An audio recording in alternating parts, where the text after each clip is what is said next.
Testing, testing, testing, testing, testing, testing.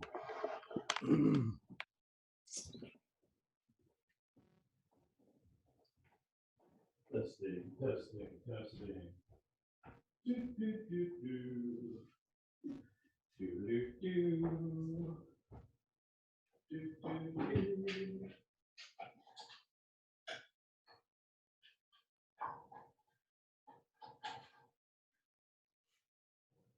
Do, do, do. Do, do, do.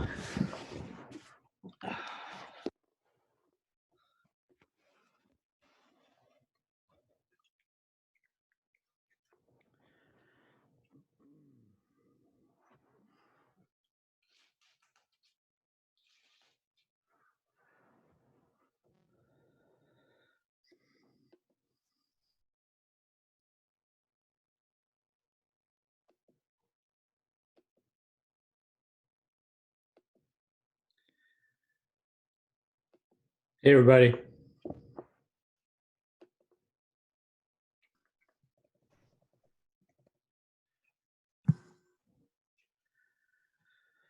Let's see what. Can everybody hear me? How are you? Good, and yourself? Can you hear me? Yes, I can. Perfect, thank you. Can you hear me? And hello, Norm. You actually got your internet up and running, huh? Oh, please, that's the story in itself. Yeah. How is the audio on this? Sounds good. Okay. You're very low. Very low? Okay, I've got a new headset with a built-in mic. I can't hear Norm. Good morning, Bev. Good morning. Good afternoon. Yeah, we can hear you fine. Makes you look skinnier and younger, Norm. Oh, Good morning, John. Hello, everybody. Hey, Tom. Hi, Tom. Hey, Tom. Got a fish on your shirt. So I'm going to leave everybody's mics open until we get this going. So just be aware your mics are open.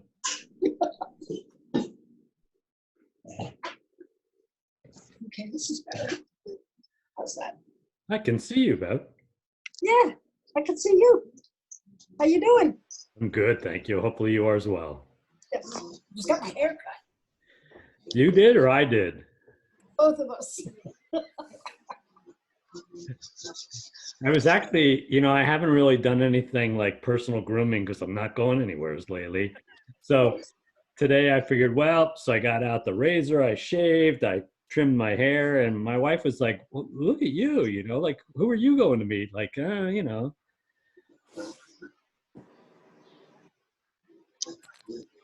I focused on personal grooming myself. Yeah. Yeah. Yeah, Tom. Does it show? It's all in how you define it, That's all exactly right. Actually, you're showing more face than last time I saw you. I'm going into my Santa Claus mode early this year. Yeah, I have to say, there was a time where I could actually grow something that full. It doesn't seem to want to work anymore. How you doing, Jack? Hi, gang. How we doing? Hey, Jack. Hi, Jack. Hi, Tom. We're doing Jack, much how are you? better now. Good, good, good.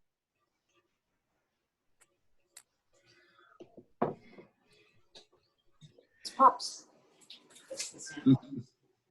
Hi, Bev.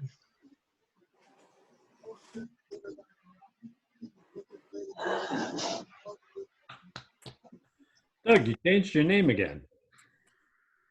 Oh, I did, didn't I? It's okay. I knew who it was this time. Sam, you look comfortable. Can you hear me? Is Norman? Norm, we can't hear you. Yeah, I can't hear you. Very, very low. Turn the volume up. There, now I'm who I am. Okay, There you how's go. that? No. Can you hear me now? Not much better. Barely. Barely. Barely. Barely. I can hear everybody but you, Norm. Is this any better?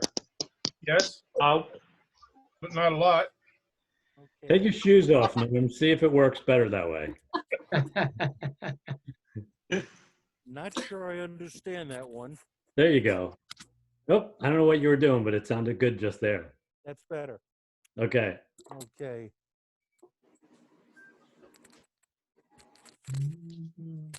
Gonna give it a couple minutes. We have so far 13 people in the meeting room. A little bit. Chris, I'm really looking forward to your demo tonight. I hope you blow us all away here tonight. I hope so too. You got really extremely good reviews on the session the other day. You and Bill both. Where do you see our next one? Hey, I'm game. You know what? Anything that can bide some time, it's all a good thing. I appreciate you guys doing that. Not a problem. Okay, how's my audio now? Is it better? It's better. It's a little better. But it's still way low. Yeah. Way Not on low. Verizon, are you, Norm? Any better now? That's definitely better. What's that? Put it in your mouth. See if it works better. You know. Hey, go back, take your shoes off. The hell with the That hell, always works, Norm, the shoes. the hell with you all, except for Jack. I like him. Okay, here we go. More people are coming in. Hopefully you don't have much to say tonight, Norm. Yeah, but you always say that. Actually, You Norm might has be some able to pretty- go into your audio settings and up the volume on your mic. Yeah, it's really true. You ought to try that, Norm. First, I have to find my audio settings. Okay. Hey, Jerry, So tonight, just so that everybody knows, I'm recording this, so we'll be able to put it up on the website on the videos of interest. So hopefully, we'll be able to do this and be able to record it through. We haven't been able to do it before with paid vendors because there was always a question. Chris, I'm gonna say, you know, hopefully you guys aren't upset if we record this to save, but I think you're good with that. Oh, yeah, I'm fine with that. Okay. I am. Okay, we're gonna test this again. No better, right? I don't know. I can understand you at least, but Wait till I talk Hebrew. well, Kevin, are you going to be able to post it so other people will see it on YouTube as well, like Bob does? I don't know if it's going to be on YouTube. I'm gonna put it up on the video section of the website. So By the way, do we have any of the North Jersey guys logged in? no, tonight there's nobody. I didn't invite anybody tonight for that. Oh, okay, We I'll go through that a little bit more in a minute. fair enough. So we're up to 16 people so far. I don't know whether that's a good thing or a bad thing. It's only 7:01, so that's not bad. Doug, thanks very much for sending the stuff to me today. You're welcome. Did it make sense to you? You know what? I literally have been painting all day, which I could show from my hands. I didn't get a chance to really look at it, but I figured you'd go through it tonight, and then I'll look at it tomorrow. But question I had for you: did you make it down to the wood place? No, it's going to be tomorrow. Okay. Call them first. Yeah, I will call first before I go. Yeah, Where's the trip? because I'm on their email blast, and the last email I got was that they're going to do business virtually. You know, you call, you tell them what you want, they'll pick it for you, and you pick it up, just like some of the food places are doing. Now, I have not gotten anything that says they changed that, so you might want to make sure you call before you go. Okay.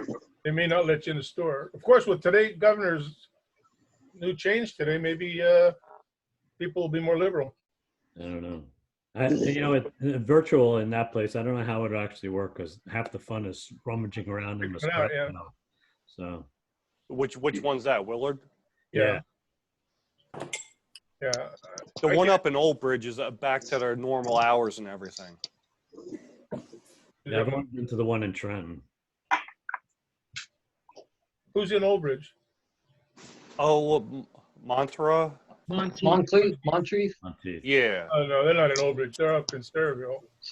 South Amboy Civil. Yeah. Yeah. Hey, too, Doug, I meant to say, Doug, I don't know if you're aware. Whatever you.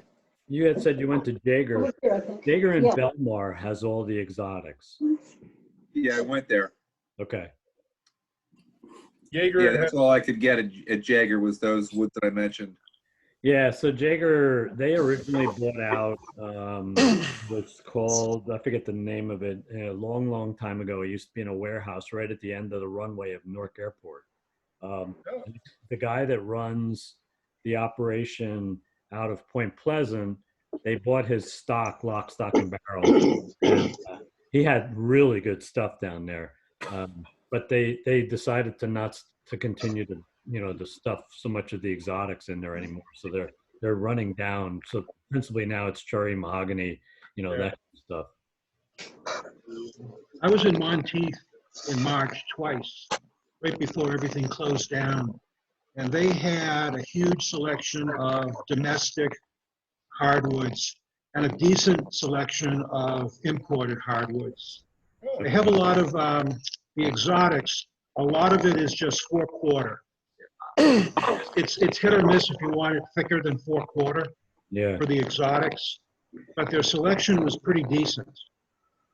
Monteith does a huge business in making molding. right. They sell 4 or 5 different domestic species of molding of just about any profile you could ever imagine. They Yeah. also make the molding for most of the guys who sell it retail in the state. Yeah, that was U.S. Mahogany before they burned down. Same thing. U.S. Mahogany was tiny compared to Monteith. Yeah. Monteith has a big airport pavilion, a big hangar that's filled with Ipe. They are one of the big distributors for Ipe, aside from their hardwood business. Mainly for decking? I'm sorry, for decking, yes, anything outside. Yeah. I don't know where you live on, but it's worth a trip to Monteith just to see what it's like. It's how I go to the Cheesequake rest area, and I cut out the back of it, and I take a left, and I forgot that main street that runs right by it. But you can also get it from Route 9, the northern part of Route 9. Jerry, your audio is really extremely staticky. I don't know whether you've got something going on there. Yeah, I don't know. I'll try to see if I can do something to fix it. Next time I sit on this meeting, I'll get another microphone. That's cool. No worries. Okay, so we're going to get started. We're up to 20 people, and I'll keep letting people in as they come, and we'll see from there. So welcome to the June virtual Atlantic Shore Woodturners meeting, officially called to order. You know what? My gavel's not here. My gavel's down myself, so I'm not on the table. It is what it is. We hopefully everybody is healthy and happy and doing well. I am going to take and mute everybody out for now so that I can take and get this going a little differently. So just for a sec, let's see if I can mute everybody. I can't. So I'm going to take over the speaker view. Pardon me while I figure out how to deal with this again. Mute. Yeah. Everybody can mute themselves. Yeah, can you do that? Because I'm struggling here. Just the lower left corner, it should say mute. Yeah, but it used to say everybody, and now it's not.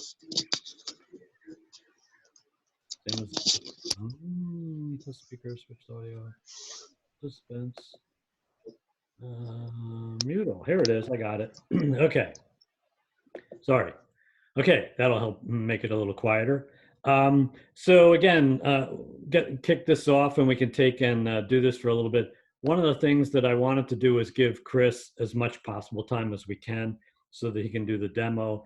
And then depending on how we go through this or not, I know that everybody has been working on different projects. I have actually here, Tom Pascara, take note, my Cryptex box that's in process. Really interesting. This is going to be our July project. it's been a challenge. It's been fun and a challenge. And I know everybody's probably got some other things that they've been working on. If we have enough time, we'll see if we can get either questions and answers in for a while, and then maybe possibly a little bit of show and tell. But I really wanted to make the August meeting like our super show and tell, since I want to give Chris as much time as we can tonight. And then next month with Carl Jacobson, we'll have a pretty good session with that. And he told me he needs roughly 2 hours. So that's going to take up pretty much all of our time. So we're going to do a modified board presentation tonight. Nothing really, in depth, but just to give you guys an update. As of right now, we're scheduled out for virtual meetings till August. As Tom, if anybody was on board before, heard, the governor has in fact made some changes to how many people can gather, things of that sort. I know we're definitely going to have the June meeting virtually since we're all here. The July meeting, since we have Carl, honestly, it'll go just as well to do it virtual, and we can do that. And then we'll figure out come August where we're at. We'll reevaluate and we'll make a decision then. We do have the Zoom license on a monthly basis. So one thing that I'm hoping we can do is to continue some of the new training, the new Turner courses, to be able to take and keep that up, because Bill and Chris, you guys have been doing a phenomenal job. I can't tell you how many good comments we got. And then what the other thing we've done for some of you that may have joined us this past weekend, we have Bob and I from the North Jersey Woodturners Club have been talking quite a bit about how we can take and be able to benefit both of our clubs. The session this past Saturday morning on Milliput Paste was a first invitation from the North Jersey Club for all the South Jersey Turners to be able to join in. We had more South Jersey Turners than they did North Jersey Turners on the call, which I thought was pretty interesting. Hopefully everybody enjoyed it. And then Chris and Bill have both extended the welcome to be able to do it in reverse. So we're going to do an invitation out to the North Jersey Club for the bull turn, the session on the next training session. So we're going to do that, and then we're going to take and see if we can do a few more of those. The one issue that Bob and I are both struggling with, and we haven't quite turned off the camera. I turned off the camera. Is that hold on. Nope, I'm trying to mute everybody again. Since we're really able to take and with Zoom be able to make the whole entire thing really have the ability to be anywhere. A speaker can be pretty much anywhere. So what we're trying to do is to do that. But when we have paid speakers, we've had some requests that they not be recorded because they want to be able to continue to sell their work. So Bob asked that we do, anytime it's a volunteer, whether it's a member, or if we ask the professional turner if they don't mind us recording it, we can do that as well. But for right now, the way we've got it so far is that we want to be able to take and just have it so that the normal meetings will be just our clubs, and then the specials like this past Saturday will be open invitations. But a normal meeting, since that's typically where we have the professional turners, it's going to stay just the way it is for now. So that's the update and status on that. Let me take and make sure I covered this for a sec. If you have a question or if there's something that you want to say, the most orderly way we can do this is the way we've done it in the past. You can either do the raise your hand thing. It's in your participants window, and you can raise your hand, and it actually flags me when that happens so I can see that somebody's asking. Or if you wait for me to take a breath, and if you want to unmute your microphone and ask a question, I won't be the slightest bit upset by that either. We just have to kind of be aware that one person at a time, and it'll stay a little early is fine. But I'm more than happy to take anybody's questions. We're going to do that also at the end of the board meeting.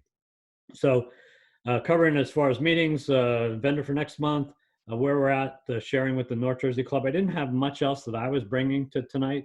So without further ado, I'm going to give it over to Norm, if he's fixed his microphone by now. Norm's going to talk about some pretty interesting things that we've been offered as a club. So hopefully we can take advantage of that. So Norm, it's all you.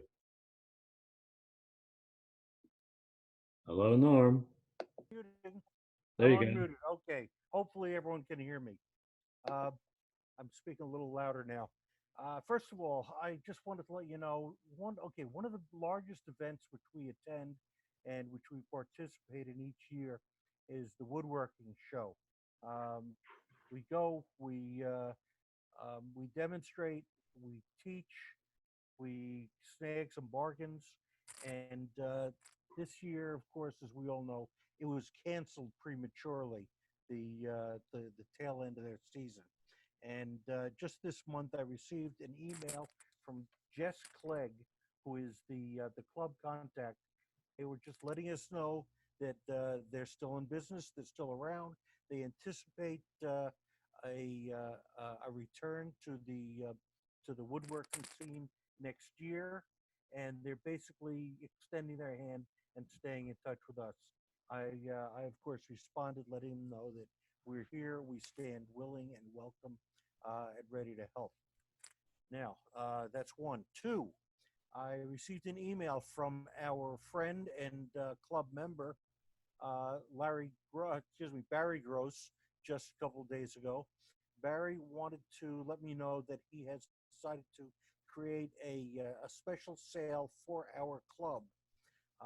Anyone who wants to buy any product from him up until July 10 will get a 12% discount. There is a coupon code to use at the end. It is ASWT -7-20, and I will send that out to the club as a whole on our email. But that will give you an automatic 12% off on everything except for the casting materials. As a matter of fact, he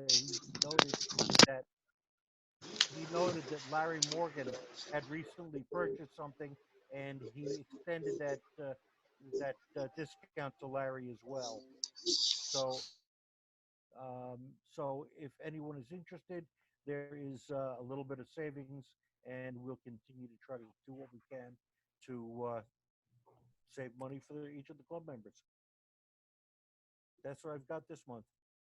Cool. Okie dokie. Let me unlock you. Thanks, Norm.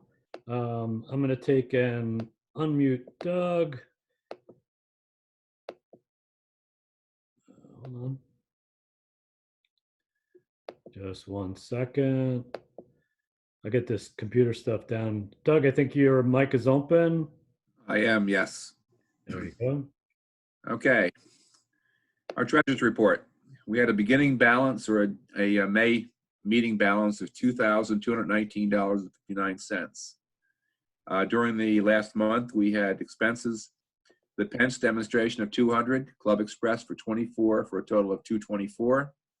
We had income. We had a donation of $100 and dues payments of $135, for a total of $235. So the balance at this meeting is $2,230.59. Cool. If I can add, Roger Dottie sent his check in just the last week or so, and he had put a little note on here, and I just thought I'd pass it on to everybody. He says, "I have barely survived chemotherapy. Surgery is planned for June 17th. Hope to see you all in the fall. Roger." Yeah, well, if anybody has Oh, good thanks. contact with Roger, I mean, everybody should be reaching out and wishing him well, because I think that's pretty important. He's been a long time member. Thanks for passing that along, Doug. Doug, and I have a question for you. Are you registering him as a member? Are you doing the renewals? I haven't done so yet, but I will. Okay, cool. All right, thanks.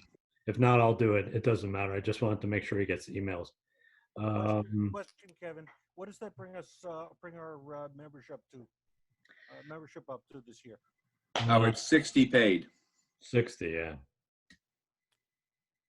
So we're off roughly 14 people from last year. I think that's fairly accurate. Doug, right? About 14, 16 people? Well, we had 79 people on our rolls at year end. Oh, okay. Even more. Okay. And then the 60 renewed. Okay. We know why the other ones haven't renewed? I mean, do they move? No, I plan to reach out to everybody that still hasn't renewed, and and you know, send them an email first and say, hey, we miss you and want you back, and then maybe I'll follow up with some phone calls too. Yeah, actually, Doug, I've sent 2 of those out from the website. They've went out automatically, and it's like a "Hey, we miss you" kind of thing. And if you want, please join in. And I did it in March and April, and talked about that. June 1st would be shutting down for if you haven't paid dues and stuff. But I think anybody reaching out personally is a good thing to do. So. Maybe they missed my jokes. Yeah. Okay. I'll go with that one though. So. Well, then just write some jokes. We'll put them in a separate email. Yeah. You Was got that it. the joke, Ray, or was that the joke of the evening, or was that just comment? Ray, So. did you That's tell it. jokes? Huh? Ray, did you tell jokes? No. Okay. So I see Jody has joined us. Jody, do you have anything you would like to add into the conversation tonight? Let me unmute you. Would be nice. And I'm trying really hard. Okay, unmute you. Okay, Jody, you're on. Hi. I just want to say I miss everybody terribly, and that's it. I don't have any business type things to do to say. No, I don't have any business. Okay, that's okay. Question I have for you, Jody, are we do we have interest or need to open the store again soon? Is the store actually open for business, or? So the store is closed until we decide that we want to reopen it. Oh, I might actually have business. I was planning to reopen it like now so that we could have merchandise for the Monmouth County Fair, but I have recently been informed that the Monmouth County Fair is going to be canceled this year. Yeah. So that's not necessarily necessary. I mean, if people want me to reopen it, it's not a hardship. I can do that. It just involves a phone call. Yeah, I think when the bigger question too is not only our store, is their store in general open? Are they able to do work? She's a one-woman operation. So as far as, I mean, I haven't reached out to her, but as far as I know, she would be able to work. Okay. So it's not like a huge, she's like one person in a shop that has the machines that she embroiders on site, and her and her mom, I think, run the store. It's a very small business. So maybe we can help her out if there's anything that anybody wanted. Maybe we can, talk about opening the store for a little bit. I'm sure she would appreciate the work. So yeah, and absolutely reach out to me if you have ideas of garments that you want. I have a big old catalog, and we can, find something that is, if you want something special. We can also always, I was thinking it might be nice to do, give me a second. Somebody has really nice smocks that don't have any advertising on them. And Pete had one. I think he got it from Peachtree. So I was thinking maybe we could do like a group order from Peachtree of smocks. Oh, what? Is Peachtree out of business, guys? No, it's still running. Oh, okay. So I was thinking maybe we could put together a group order of smocks as a cash thing, order smocks and then take them over to her to be embroidered for the club logo. Like, I was thinking about that. That might be cool to do because a couple of people have asked about that, but she doesn't have anything. I wonder if she would even, I'll have to make a call. So that's something that I was thinking about. We could potentially do that. Might be of interest to people. We'll have to, like, maybe we can put together a poll or something and see what kind of things people want. Okay. My goal really is to just try and do as much as we can to help out the people who have been good to us. So if we have definitely business, let's give it a shot. So who else do I have here? Samantha, I'm going to say there's probably no changes to the library, correct? I'm going to unmute you. Hold on. No, there are no changes. Actually, hopefully I'm going to reach out and see if I could go in and organize it while it's like super duper quiet. But no changes. If anyone still has the book, keep hanging on to that. Okay. Until we go back.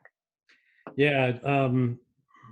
Ron is not on the call tonight, so we could have asked him, but he's actually not on the call tonight. So we'll see what we can do on that. Okie doke. And just a quick question: are you back? Is SHI back? Dan? Working from home until August. Oh, okay, cool. I guess So I mean, I was going back into the office for all because they had big projects we were working on with my team, but I've been home for a while now, just working from home. cool. I guess I shouldn't have retired. I could have worked from home and gotten paid for it, right? Okie dokie. Exactly. So I think if I'm going to unmute everybody. So fair warning, I'm unmuting everybody. You are all unmuted. Does anybody have any questions, or is there anything else that anybody would like to discuss while we're on the call together? Yeah, can you hear me now? Yes. I can hear you, Norm. Okay. At least someone can hear me. I can hear you. I think everybody's still muted there. Hold on one second. I'll unmute. Oh, there you go. everybody. All participants are unmuted. You have to accept the unmute. Also, Oh. Jody, please tell George he needs a shave. George, you need to shave. This Wait, way. you always wear a beard. What are you talking I've about? had a beard now for a long time. Anybody have some cool comments besides? Well, I have one question. I don't know, is Ronnie online tonight? Ronnie is not. That's No. what I'm saying. Do we know what plans he has for opening the church exclusive of us? I'm going to be following up with Ronnie. I talked to him roughly 2 weeks ago, and things are closed up. But I will be reaching out to him shortly because I actually owe him a CBN wheel that I've had now for 3 months. When I talked to him, there really wasn't any plans yet, but things were, dynamic as they go. So we'll see. Yeah, okay. I'll let everybody know via email or something what's going on. Any other questions? No, not for me. Okay. So I'm going to mute everybody again. And Chris, I'm going to give the show over to you and we'll go from there. Hold on one second. Unmute.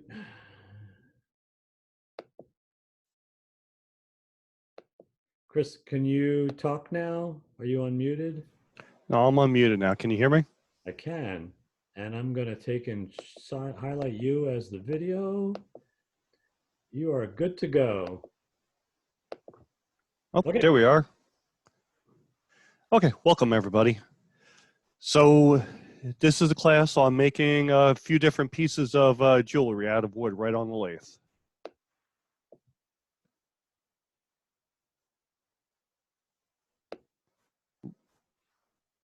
You are too fancy.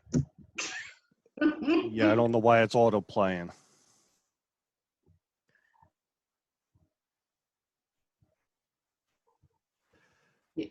And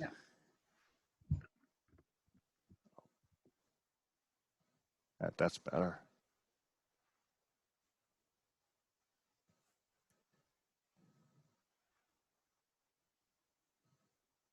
And I need to get that out of there. And I have no clue why. Is it in reverse for everybody? No, I can see it. No, it's fine. The text is all fine for you guys? Yeah, it looks good. Yes. Looks good. I don't know. It's coming in backwards on my second screen. That's normal. Is it? Yes. Zoom does that by default because that's what you normally look like to yourself in a mirror. But it presents it properly to everyone else. There is a setting that you can turn that off. Okay, I'll just look at my vMix screen then, because I Little don't feel like confusing. going through the settings. A little confusing. Oh, you trying to read everything backwards? Sure. Yeah, I would think. Okay, so a few things that I'm going to go over is we're going to do bangle bracelets. Then I'll go into rings. Then I'll do earrings. And if we have time, I'll do get into doing pendants with like an off-center markings on them. So the first we're going to do over is the bangle bracelets. So I make my bangle bracelets from segments. I normally do 12 because it's easiest because it's just 15-degree angles. you should at least do 2 layers so that you overlap the joints so that they don't fall apart. So first, we're going to do a quick video of cutting the segments.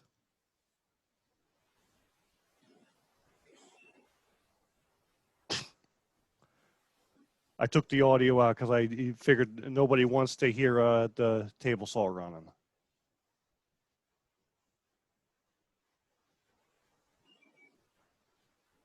Just in case anybody that hasn't done segments before, they can see how it's done. The sled is very easy to make.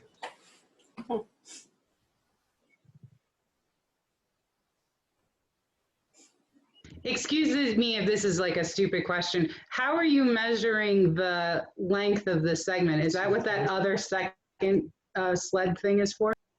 Yes, I originally made this sled for a different table saw that had the fence on the other side. So if I was ever to remake the sled, I would reverse it so that I could just use my fence with a scrap block of wood, clamp to it back where the where that measuring device is. Because one thing you don't want to do is you don't want to pinch the piece of wood between the fence when you're cutting like this, or you'll end up firing the wood back at you. So you want the wood to just drop off the sled clean. Do you have plans on how to make one of these sleds? You could get them on YouTube. I could look up the link that I used and post it on the forum or something. Tom Jones's brother had emailed us all plans. If you remind me, I'll send you a copy of them. That would be awesome. Thank you. Sure.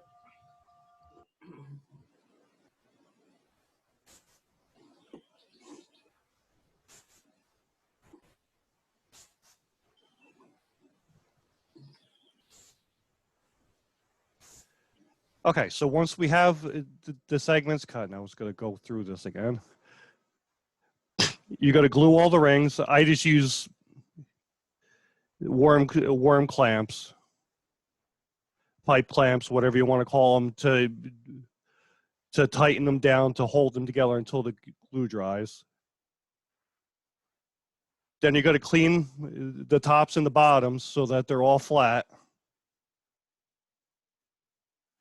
And you got to glue them into a stack with either you could use a press or you can just use your 4-jaw chuck and something on the tailstock to put even pressure on it. Hey, Chris, how do you clean the top and the bottom? Just sandpaper, or do you run it through something? I have a 12-inch disc sander that I use.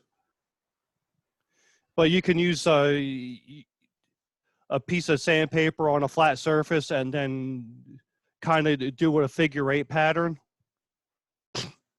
Or you can also, if the segments are thick enough, you can clamp them into a chuck and use a scraper and a straight edge to flatten the tops and the bottoms too.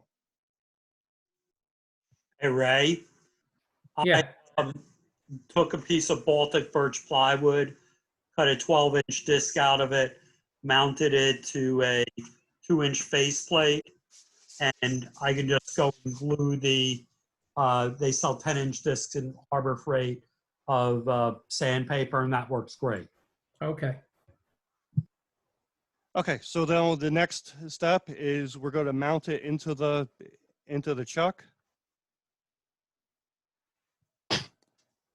And I'm going to turn the inside of it.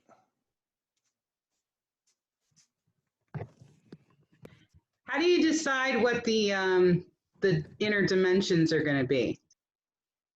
By how big your wrist is.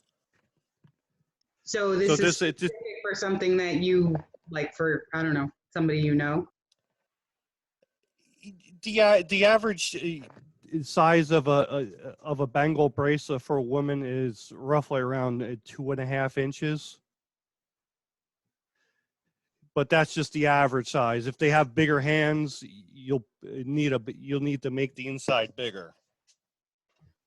Okay, thank you.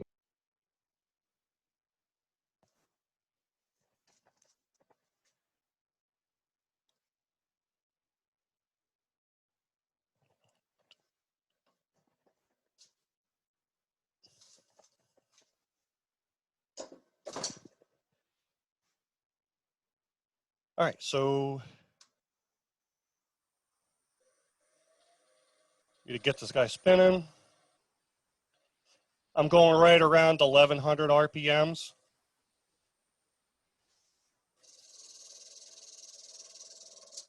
You can go slower if you don't have the confidence.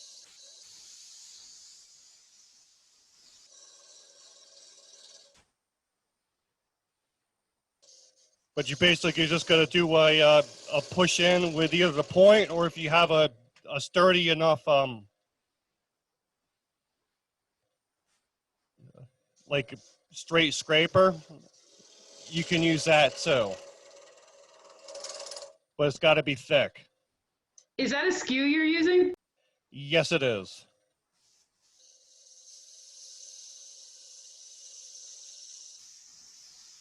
George thinks you're showing off.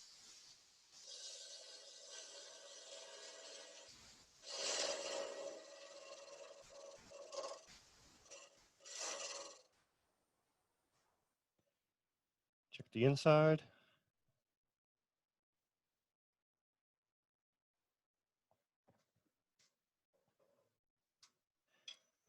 So that's it for the inside. Now we're gonna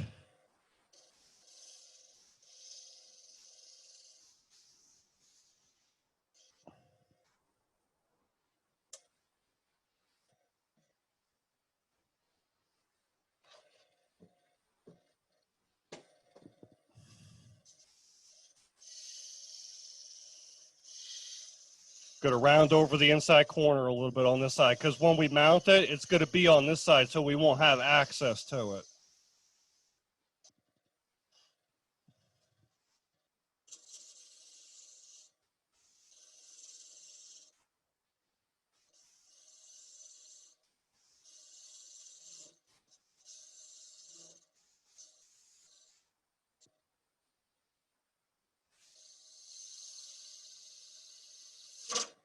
We'll switch up to a gouge for the rest of this.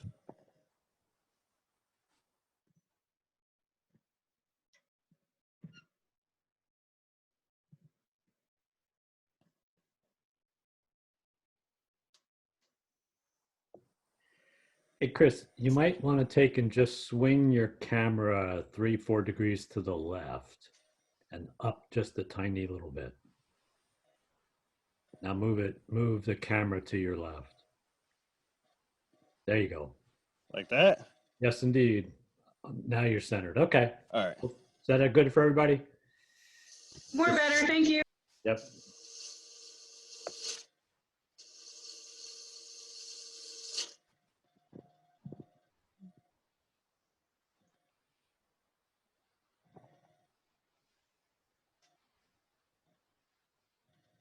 We go top view too.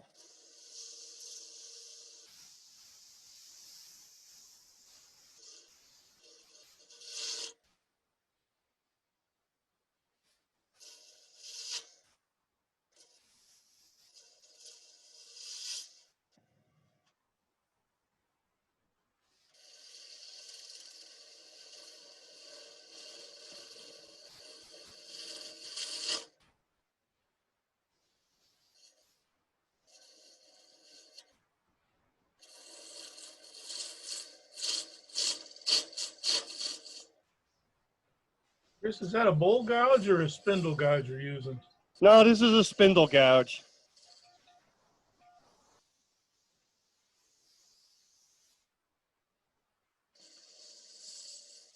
There is no end grain with this. It's all side grain because it's a segmented.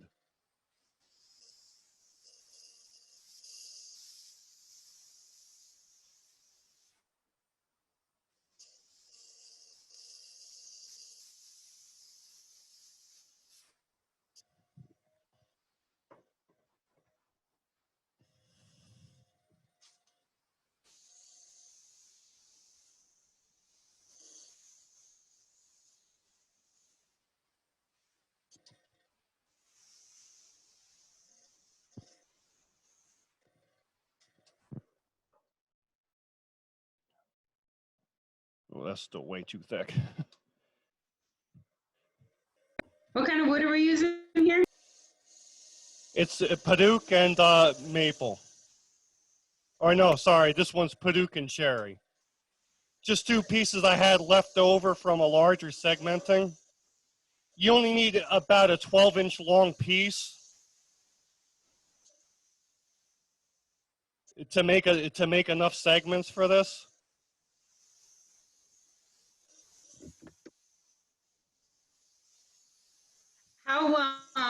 How fat do you leave it for like durability purposes? Like, do you find that if you cut them too thin, they break?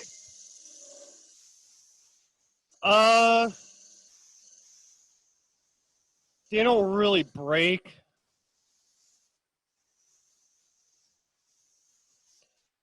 Until you get really thin. I do it by feel, but I mean, I gotta say maybe about a quarter inch, half, somewhere in between there. Just depends on how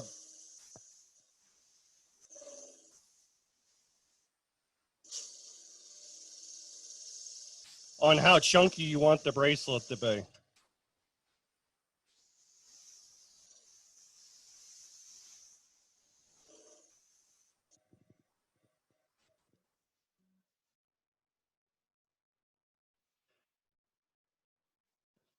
Clean that edge up a little bit more.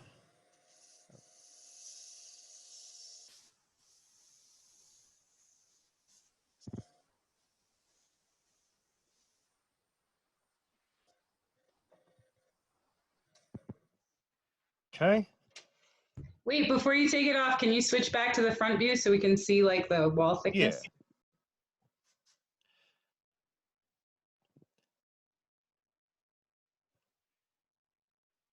It's probably close. It's probably closer to half inch. All right, so it's still pretty chunky then. Yeah, yeah. This will be for someone that likes the chunky bracelet. It's so far, it's very cool. I'm very happy.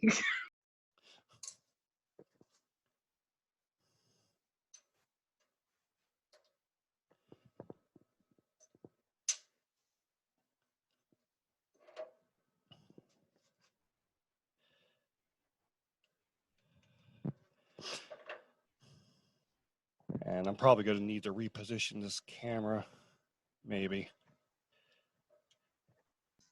Chris, what are those jaws made out of? They're made out of nylon. They're soft jaws. Nova makes them.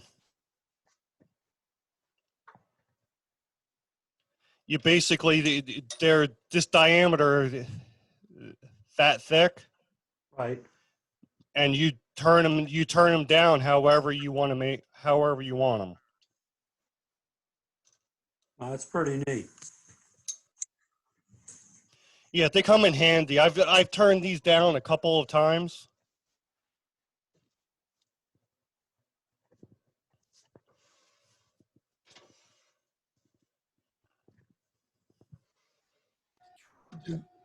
Excuse me. Do they only fit on Nova Chucks? Yes, they do. They're made specifically for them. I don't think the whole pattern will match up with any other chuck. There's nothing on the backside for the worm gear that makes them slide in and out. They come unnumbered, but basically what I do is, as I mount them on the backside, I mark which number or position I'm putting them in, so that I always put them back in the same position.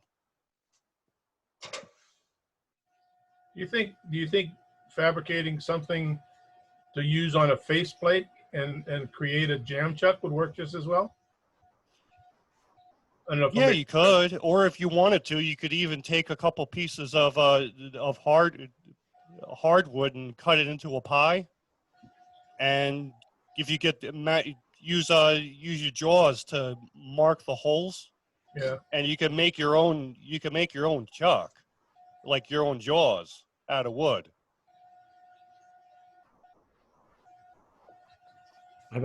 Tom, I've actually did something similar to that. I have the Nova chucks, and they were out of the soft jaws. I used a an inch thick piece of the white super slick plastic, and was able to take and just lay my teeth and my jaws down on the plastic and drill it out. It worked pretty good. I mean, you could use hardwood. You could use anything really. Yeah, cool. I guess the whole idea is not to mar the inside.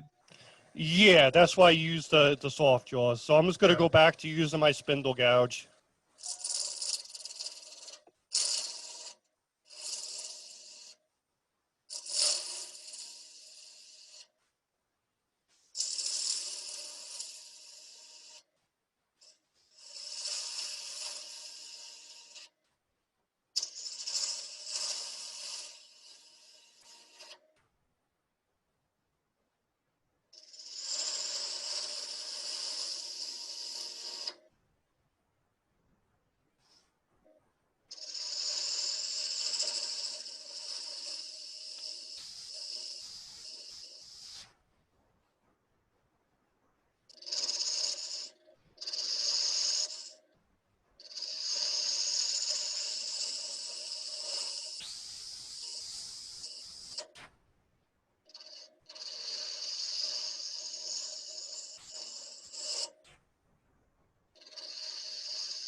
And it's going to clean up the corners a little bit.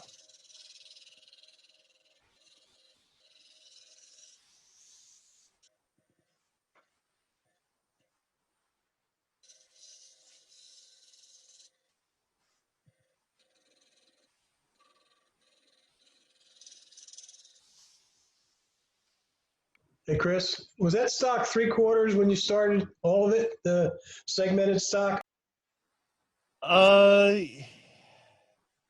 No. The Paduke was thicker than 3/4. Thank you.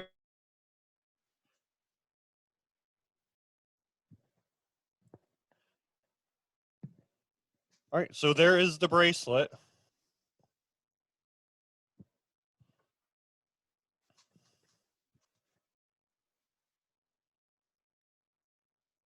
Aren't you going to model it for us? Yeah, I don't think I made it big enough to fit around my wrist. Chris, we're all us bowl turners are always concerned about food safe finishes. Is there any kind of specific finish that you put on a bracelet so that it's not allergenic?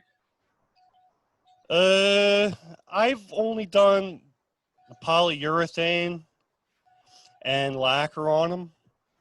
I mean, they're all surface finishes, so once you put that on, it's gonna make a barrier layer between the wood and the skin.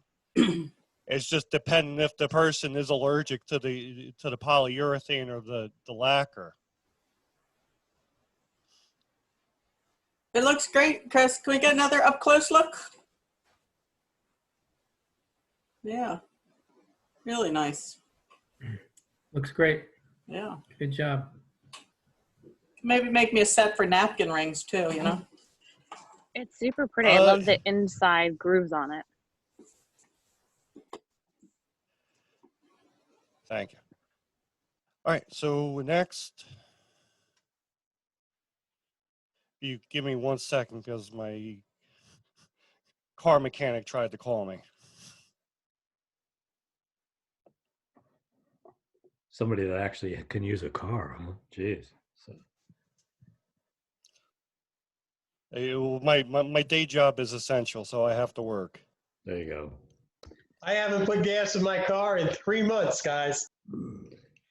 I actually went to the gas station for the very first time today in 3 months because going back and forth to my curbside pickup place for food, I was finally through half a tank of gas. 3 months. Amazing. So I'll talk for a second while Chris is doing that. I don't know if anybody is on the mailing list for Woodcraft. I'm going to see if I can find the email. They highlighted Carl Jacobson's work this month, and they showed his castings, where he does castings because he does a couple things, and one of the things that he does do is a casting on burls. And Woodcraft has just started to take and really get into selling the casting materials. So they've enlisted Carl Jacobson to be their person who actually is their spokesperson now for some of the castings. So they have a video of Carl, and I'm trying to find it. They have a video, and I'm going to actually, Chris, I'm going to steal the video for just a sec while you're setting up, and I'm Sure. going to take and share my screen for a sec and show you. This is the Woodcrafts. Let's see if I can make this a little bigger. I'll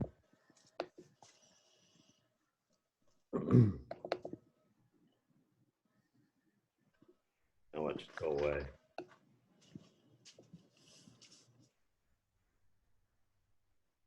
Yeah. So this is, they've actually highlighting in his work. I can't shift this over, but it's actually his work now. I don't know if you guys can see my guy. Let me move that out of the way. This is one of his bowls that he does, and it's actually cast onto a burl. And they have a video of him up there that they're doing now. So used to be last one that I think that was doing this was Rob Cosman for plane work, and now they're using Carl Jacobson. And if you actually go into this catalog, and it's a lot of pages, I'd show it to you. There's actually a link to a video where he shows you how he did that, where it's the casting onto a burl. So it's pretty cool. So that's fun to do. I've done that with bottle stoppers. Yeah, I think that it's a cool thing. I'm not going to open it all up, but he's not going to demo this next month. He's going to be demoing the Cryptex box instead. But I thought it was pretty cool. Let me get rid of this so I can get. I don't want to end everybody's meeting. I want to go back to the meeting, and I'm going to stop sharing, and I'm going to bring it back to you, Chris. You should be back again, hopefully. There you go. Okay, so the next we're going to do is we're going to do rings. So What I use to mount the rings onto my waist block is double-sided tape. You can buy the expensive double-sided tape from the wood turning stores, but I was doing that for a while until I realized I got some really strong double-sided tape down in my basement. It's tape I use to when I grip my golf clubs. It's about half the price of a roll of double-sided tape, and it's a lot more tape in the roll. Where do you get it? Dick's Sporting Goods probably sells it, and there's a whole bunch of online places where you can buy parts to grip your golf clubs. You can get decent double-sided tape at Lowe's and Home Depot. Yeah, carpet stores too. Carpet, they use double-sided tape for doing carpets. I think I paid I think I paid $4 for this roll, and it's like 300 to 500 yards. Way more than I needed when I re-gripped my clubs.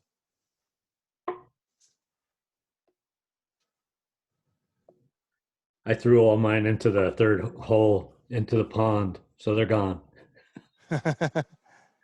There you go, Ray. My first joke for the night.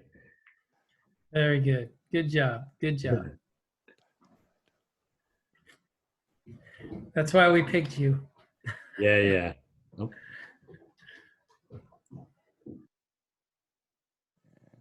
Get rid of me, and I don't know why this just wants to autoplay when I first reopen it. Okay. So there's two types of rings that I do. You do the one on the left. I had to think about it for a second because I'm looking at everything backwards. Is an all wood ring. So to do an all wood ring, you really need to use three thin pieces of wood and laminate them together. And when you laminate them together, you're actually rotating the grain 90 degrees.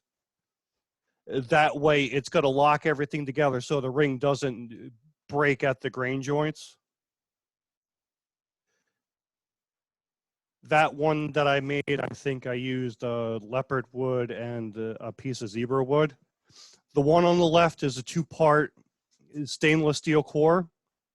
So it's a threaded insert.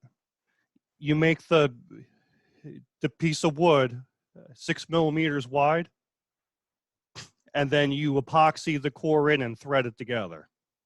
And that locks everything in place. And then you put it on a ring mandrel to turn the wood down.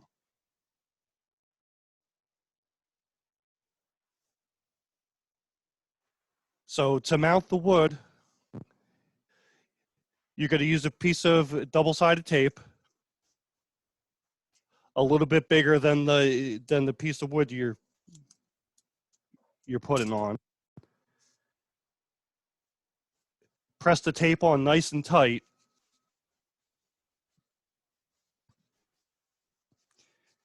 And then you're going to turn the center down to the right diameter for the ring size core that you bought. You could buy the cores in all different shapes and sizes.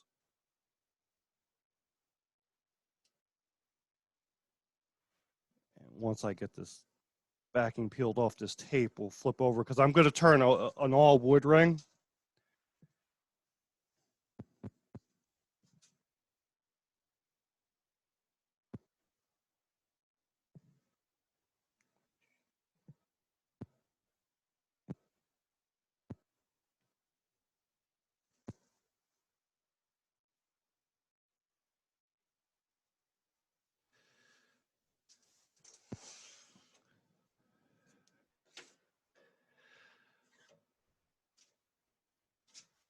So to mount it on,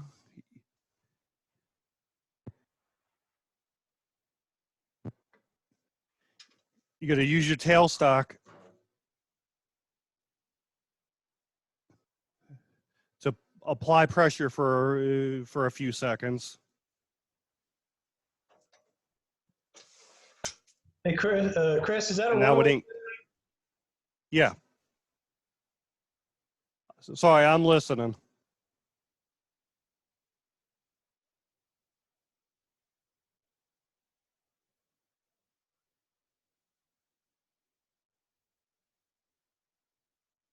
What was the question?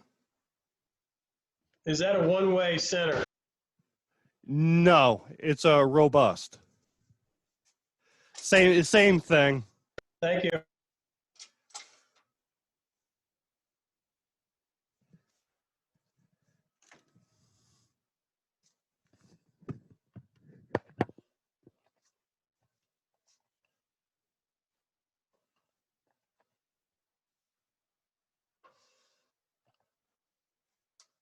right, so we're going to get this guy spinning. We're going to start by shaping the outside.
I'll measure this one so it actually fits me.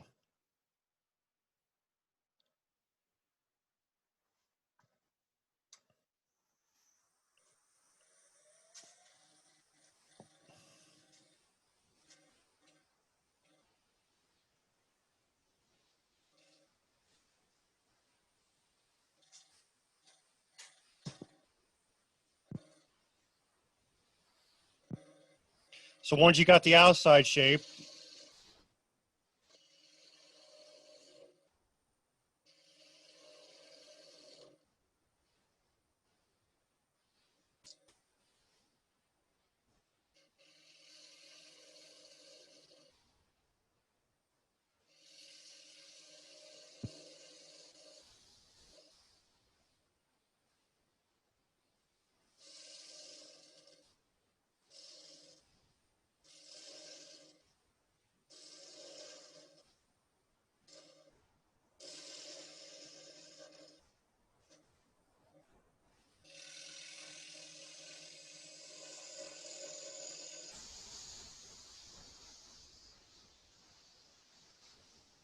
you just use a spindle gouge just to hollow it out close.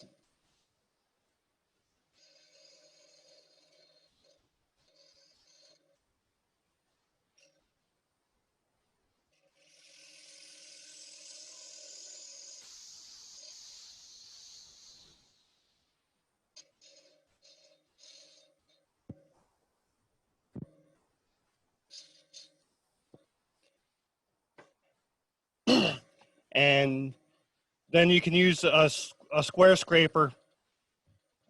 I ground this scraper for doing sidewalls of boxes.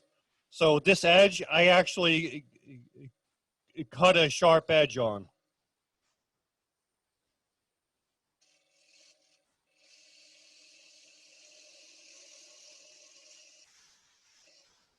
And you just take it in straight.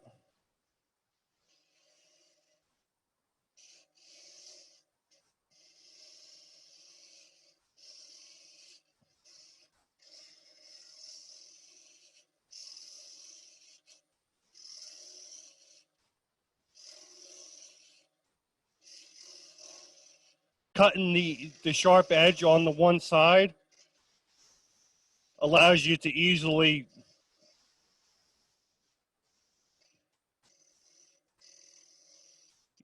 get in on the sides of a straight box.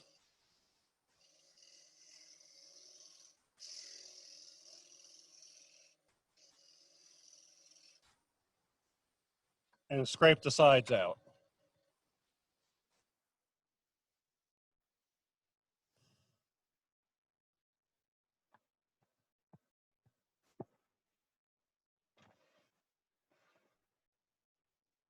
I just realized I didn't clean up the whole outside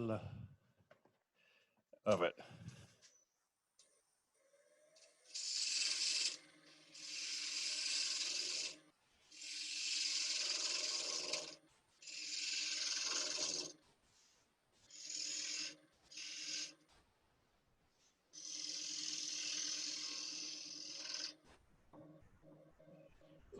Could you switch to the overhead? Yeah, sure.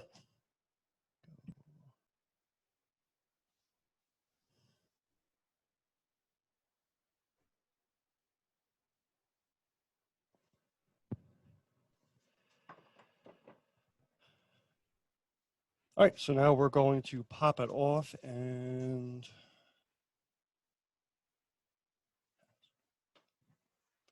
this. How thick is that, Chris? How thick is what? The ring? itself. Yeah. Mhm. Not the turning, the three segments together. Oh,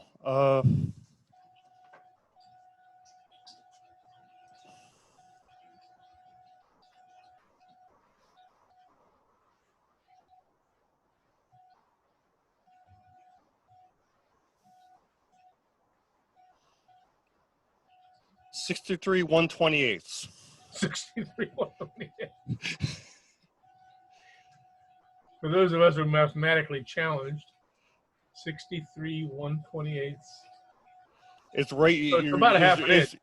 Yeah, it's just under a half an inch. Right. Okay. Is that kind of a normal size? Seems wide to me. I'm just looking at my wedding band. It looks half an inch would be pretty wide. Well, I've seen them wider. Yeah. The ring cores that I have, they're about probably 3 3/8. All right. Interesting. I just grabbed three thin scraps of wood that I had lying around to make this.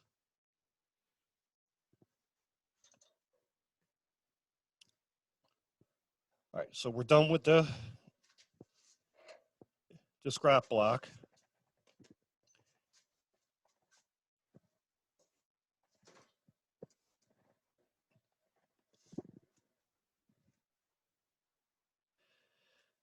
So I'm going to switch over to a ring mandrel.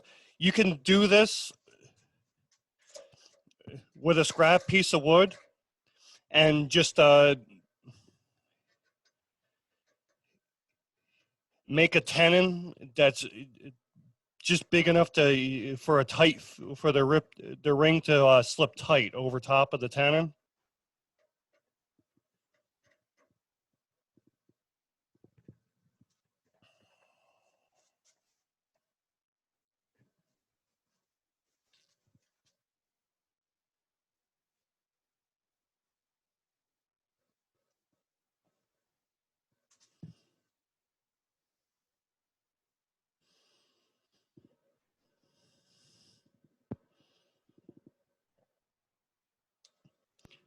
Where did you get the ring mandrel? Craft Supply, and I don't think I made the opening in this ring big enough for this size range mandrel. But you guys get the idea. It's going to be the same as this. So I'll mount the ring core that I did. So basically all you do is you tighten the Allen key at the end, and that expands the ring, the mandrel out.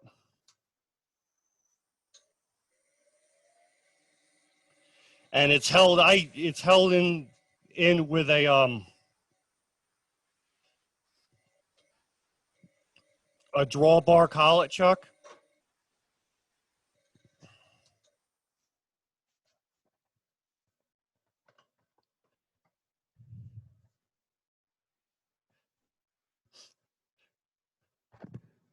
Sorry, it's getting to be 100 degrees in this shop, and with this green screen up, the fan that I use to cool it isn't cool in this section. All right.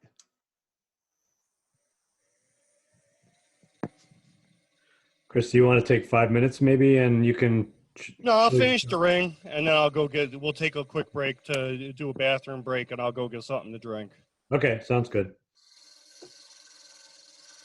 So I made this core out of a piece of cherry burl.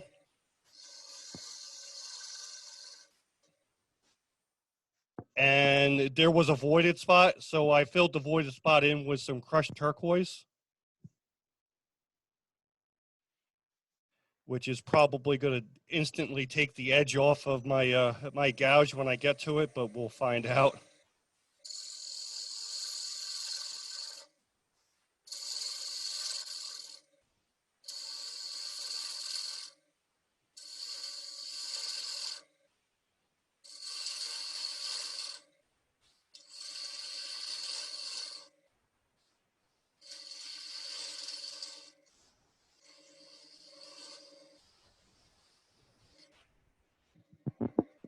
Now I'll switch over to, let's say, a skew.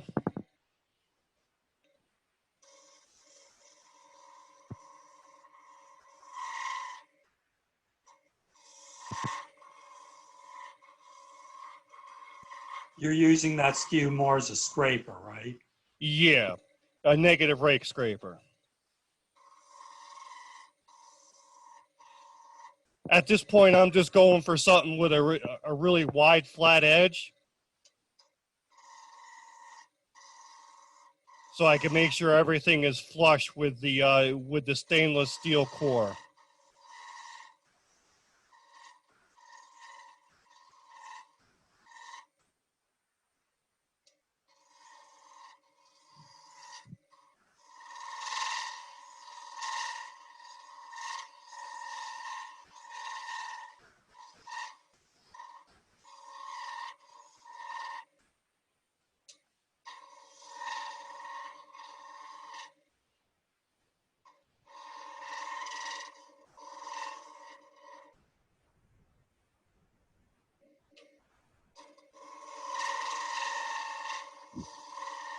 When you are doing the finishing for this cord ring and you have to sand it and whatnot, how do you avoid scratching and getting finish on the stainless steel?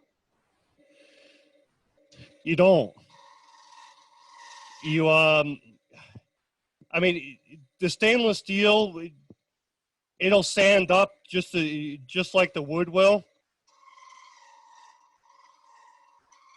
And after you're done, you could always hit it with a buffing wheel.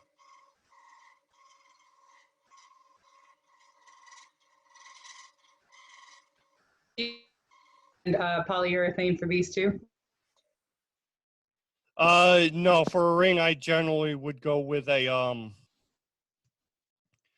with probably a CA finish, something durable.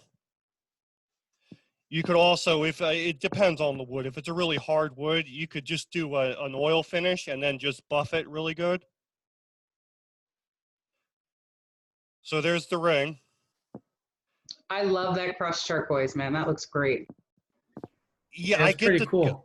I get the crushed turquoise pretty cheap from an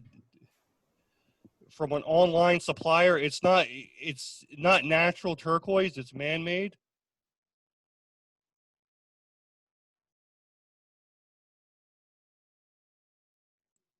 What did the turquoise do to the gouge? The gouge, it didn't do much of anything because it's a Thompson steel gouge, so it's pretty good metal. Hey, Bill, I don't think it would do anything to your stuff.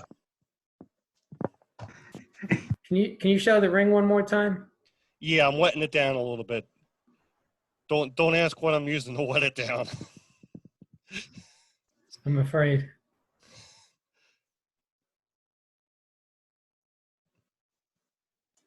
Looks great.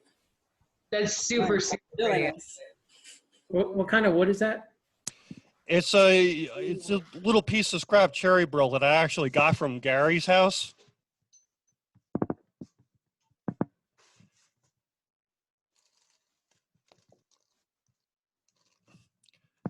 So I get the crushed turquoise from tuckersturnings.com.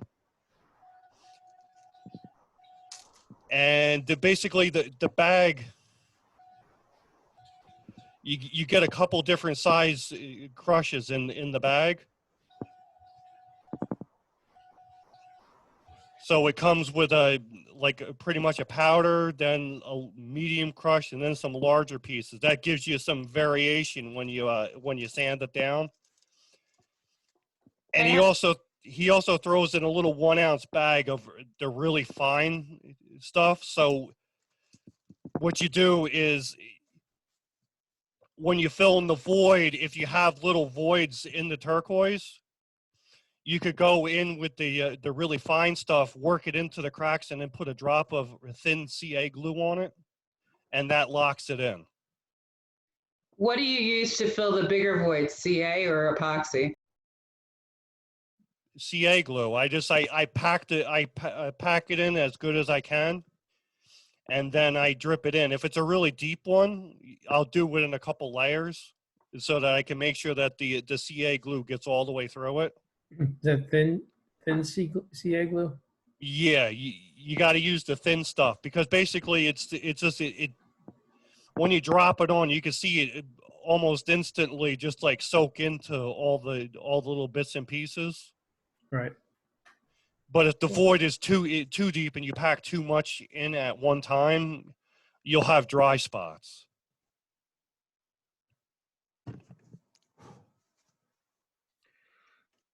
So, Chris, you want to take a break for a sec?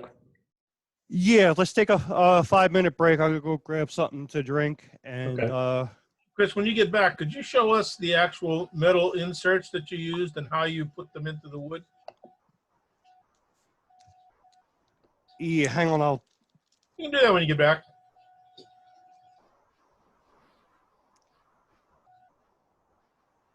You see that good enough? Or yeah, is that 2 pieces then? Yeah, it's 2 pieces. It unthreads. Okay, so you originally turned that wood to meet the outside diameter there? Yeah. So basically, let me go back really quick. So, and it's doing it again. So basically, you turn it so that the bigger piece is the right diameter, and then you cut it to I cut the pieces a little bit thicker than 6 millimeters, and then I do a final fit with a piece of sandpaper on a flat surface, and then just sand it down and test fit it and try to thread the 2 pieces back together until I get it the right thickness. So there's a little bit of give and take and playing to get it together. Yeah, they say they're all 6 millimeters, but I found that they could all be off by a few, maybe a tenth or two. Gotcha.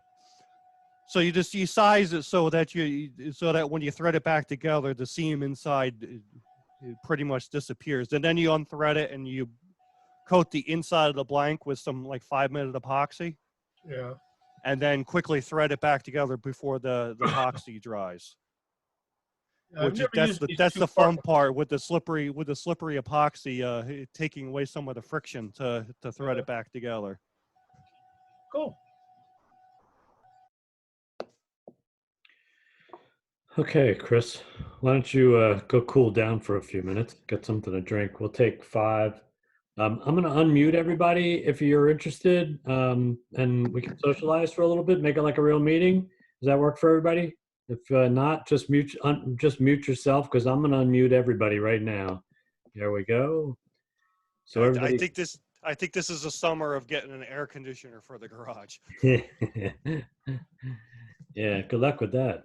I still trying to figure out if that kind of cost. The mid splits seem to be the way to go. They do heat and air, but hey. I was going to buy a 10,000 BTU portable unit because BJ's had one on sale for a really good price, but they're already sold out of it. Yeah. Welcome to the summer. If we're socializing, where's the banana bread? I have chocolate chip cookies. You want one?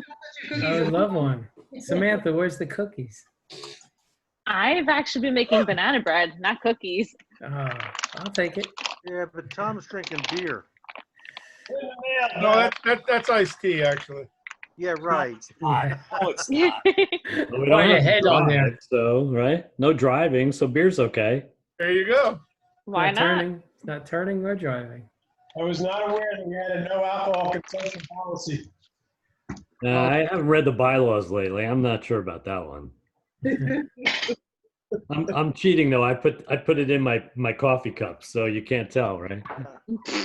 By the way, I forwarded Barry's email to everyone already. You should have it, concerning his 12% off sale. Cool. You mean you weren't paying attention? To what? Exactly. So I'll just do a quick off the cuff if I can while we're sitting here waiting. So just a general survey. If we were able to actually have an in-person meeting in August, everybody so far, has been really careful and things are going on. I don't know how many people would want to come to an in-person in August, or if we could do a virtual. I have my own comments, so I'm going to keep it to myself. Is there anybody that would object to having a virtual meeting in August? No, No, I'm good with that. we're good with that. I'd be good with that. Okay. I'm all for virtual. Yeah. So When you that was say my virtual, opinion. you mean too, so- Zoom? I'm sorry. When you say virtual, you mean a Zoom meeting? Yeah, we're having a virtual meeting right now. Okay. So we'll stick to the plan for a virtual for August. We'll play it by ear for September. But I have to believe since Mott's canceled the September thing, and I don't know where we're all going to be at. I'm hoping everything goes well, and we'll be able to do something. But we'll plan on staying virtual till August. So August will be a giant show and tell. We're going to basically try and make it. I'm going to try and make it to be as much of a like a normal kind of meeting where everybody can sit and chat. We can do this unmuted again. Show pieces. So if Tom, you want to talk? We had bowls. We're supposed to be for this month, right? And then next. Yeah, month, this month's challenge was supposed to be bowls. I don't know how many people have made them or have them today to show. But we can certainly just stretch that into August. Okay. And and again, based upon Carl Jacobson's demo in July, I figured that the next challenge after his demo would be a crypto box, whoever wants to make one. So we can, for August, we can have a general show and tell, bowls, and a crypto box. And that should pretty much fill up the meeting. I think that would be cool. Any other That thoughts? sounds good. To add another challenge, I wouldn't object either. I feel like Tom's challenges are what get me this way. So without I didn't them, hear you. What did you say? Tom, Jody, you got lost in the mix. I said without the challenges, Tom's challenges are the main thing that gets me down to my lathe. I have to practice, whatever to make the challenge for that month. So I'm feeling a little lost without the challenges. I'm not gonna lie. It's been a minute since I've been downstairs. Well, you can always make more than one bowl. As I I made a bazillion weed pots. Thank you very much. I have one. So, and I have to give not only a big round of applause to Bill and Chris for what they've been doing with the demos and doing the new turning. Tom spent a lot of time trying to find the opportunity for us to be able to have another vendor. I'm assuming that's Chris banging on his thing, so I'm going to mute Chris out. Yeah, I'll mute myself. Okay, I just muted you. You're good. As he's proceeding to smash his lathe. So, but I really want to thank everybody that's been pitching in. I mean, it's been a lot of work that's been put in to try and present these virtual sessions, to have vendors to be able to talk about, to have ideas. I don't think at times there have ever been more challenging to be able to provide as much, content and entertainment to you guys, including now extending this out to the North Jersey Turners. So I'm really open to ideas and suggestions. I kind of ran out after August of what we could possibly do. And I've asked Tom to put a hold on for paid vendors for right now until we actually figured out where we would be September, October, thinking that maybe, we might all want to have a different kind of in-person turning session whenever we can. But I got a funny feeling we're going to probably be till September that we're still doing virtuals here. So let's see where we go. Mm-hmm. I got to give you props. Our club has done more. I'm a joiner. I'm in a bunch of clubs, and our club has done more to keep us all together than a lot of other places I am. And it's pretty awesome. Like, bravo, Kevin, for holding it all together. Yeah, thanks. But I got to tell you, I couldn't have done it without everybody that's been helping me. So it's out the other way, just like it is. So, there's a lot of work being put in by Chris and Bill with that, with Tom, with, a couple of other people that have been doing it. I think the one thing that I'd really like to see if we have the opportunity, we're paying a lot of money for the website. It's, I don't know, $350 roughly a year in order to be able to have the website. So if there's an ability for us to be able to continue to use things on the website, the forums have kind of lagged off a little bit. If people want to really start going, there's interest for pen turners. I think the one thing that I'd really like to see happen, sort of the way the AAW has, and I don't know if anybody is a member, I'm a member of the International Pen Turning Guild, and there's a couple other pen turners forums. The forums are really super active. And there's, monthly challenges that these guys put out among each other. I set up the website so that we can actually have special interest forums. There's a capability where you can have the pen turning one, there's bolt turning, there's casting. I don't know if if we can start to do some more stuff on that where we can actually get people going. And then if a specific interest or forum gets going, we can do a meeting that's sponsored by the people that are members of that forum to show a particular thing and have 2 or 3 or 4 people. So hopefully we'll be able to put some things together. I think that's just going to take time. You're not used to it. I'm not used to it yet. I keep forgetting about it. And then I go, oh yeah, I need to go check the forums. And I go and yeah, no, I totally agree. I think it'll be a little bit of time. I don't know if anybody's doing any other forums. I've been, Lumberjocks was always one that I kept for quite a while. There's been a couple others, but I'm not sure. Anyone who's on Facebook, if you're interested in pen turning, there is a pen turners group on Facebook, and some of the things they put out is absolutely incredible. There are some castings there which are totally magnificent. There is some total newcomers that I don't want to disparage them at all, but there is some stuff there which is just absolutely incredible. So please check that out if you like, and if you can figure out how to make some of that stuff, let me know. Hey guys, I gotta bow out. I'm taking off early here. Yeah. So it's All right, good seeing take care, everybody. Ray. Be well, be healthy. All right. Take care, Ray. Take Stay care. I'll talk safe. to everybody soon. Bye-bye. Bye-bye. I had to step away for a minute to take a call, but I guess the one question excuse me, I wanted to ask is, will we ever be able, we mere mortals, as I mentioned to you, Kevin, be able to email members of the club like we do now with Google Groups? So I'm not sure. The way that Club Express has gotten back to me, and I took over the screen for a sec. This is the International Association of Pen Turners site. If anybody hasn't seen it, it's Yeah. pretty cool. I'm actually trying to do this 2000 segmented pen right now. I just got my veneer in just a little bit ago. I think I watched that video. Good luck with that. Yeah, it's pretty cool. I like to try stupid stuff, and it's all good. I did one like that, not like that, but like with a whole bunch of little pieces, and it ended up blowing my face when I sold it. And when the guy got it, the heat difference made some of the segments start to separate. Yeah. Yeah, it makes it a little tough. That's one of the reasons why I don't sell my work anymore. But I think I lost my train of thought. Email thing. Yeah. So the blogs and the forums.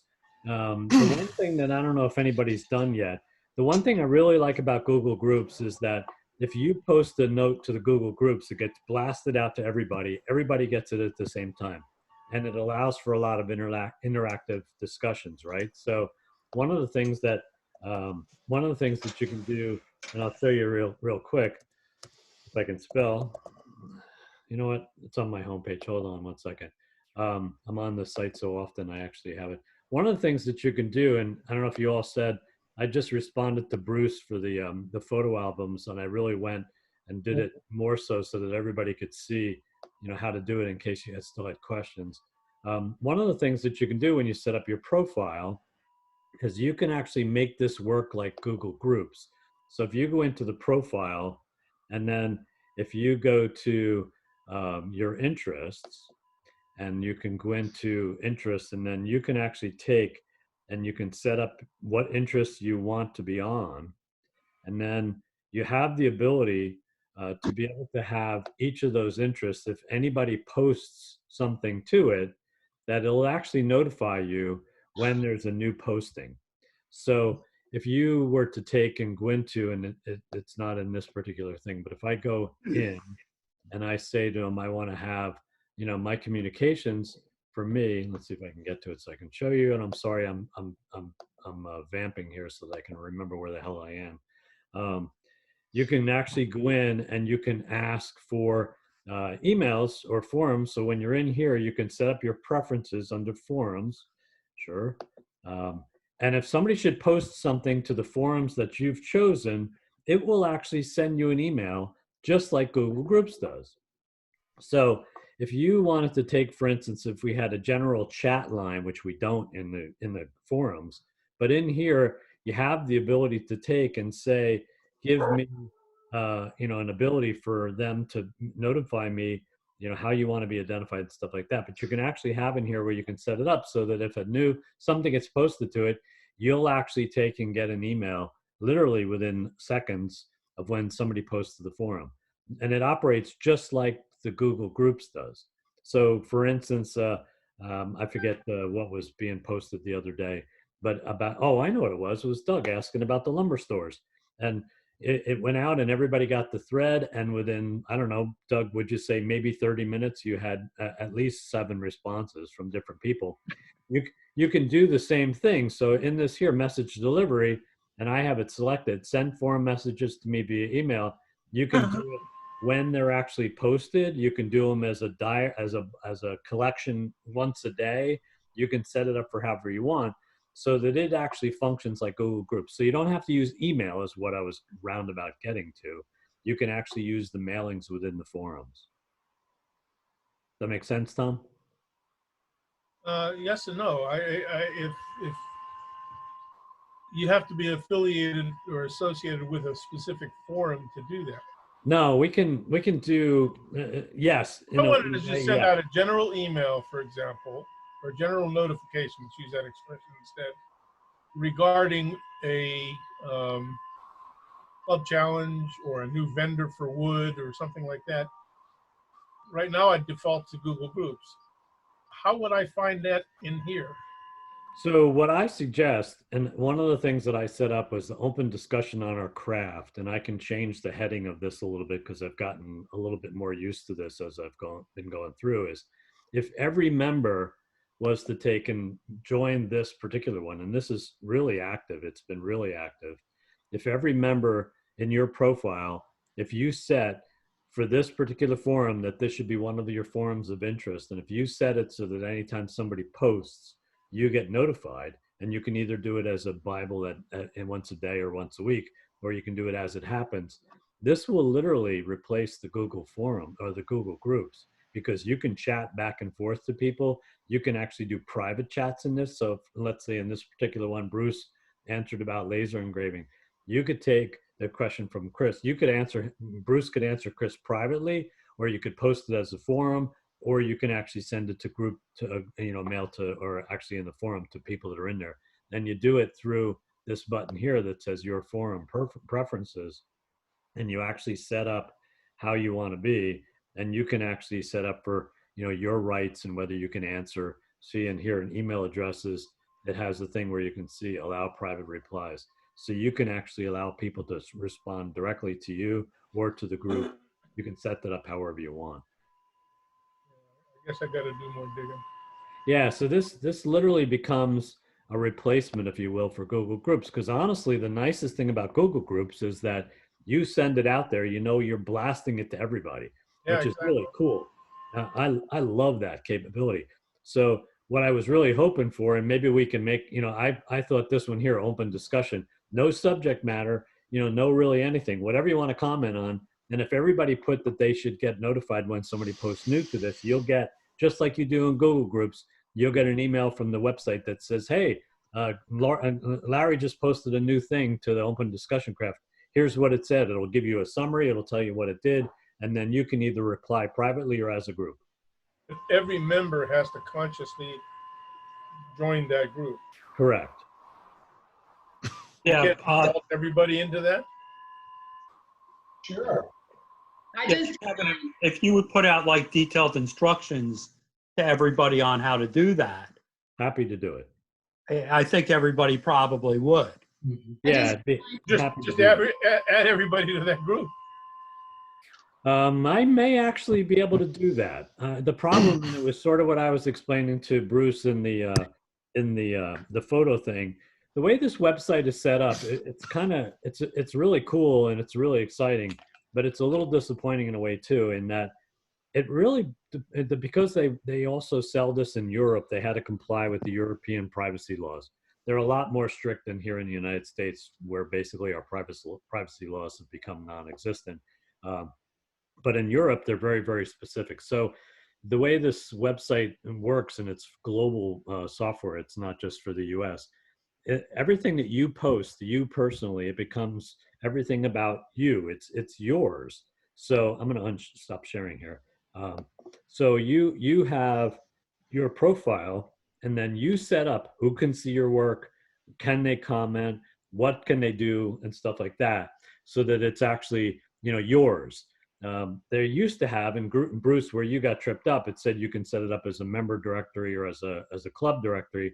And when they actually went it over to the European version, the club capability, if you will, like what I really wanted to set up was for the challenges.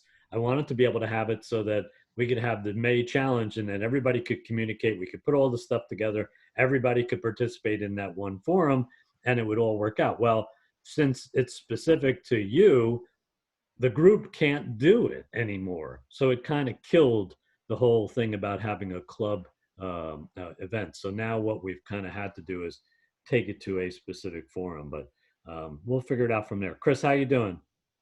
I'm all set up and ready to go. Okay. So any other questions or comments on thoughts on what I just said? Otherwise, we'll jump right back into Chris's stuff. Thanks. Okay. Cool beans. Okay, I'm going to take and highlight Chris again. You're up, Chris. Go for it. Okay, so next thing we're going to do is earrings. They're basically medallion earrings.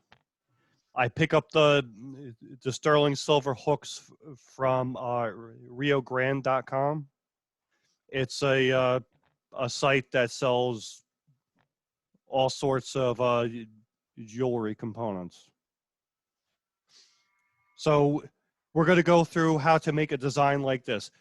Now, this process can be translated over into doing a feature ring and a segmented turning. Basically, we're going to make this with laminates. So we're going to start with 3 strips of wood that we're going to glue together into one piece. When the glue's dried, I run it through a planer just to even out the tops and the bottom, so that everything is smooth and level. And then we're going to cut the little strips.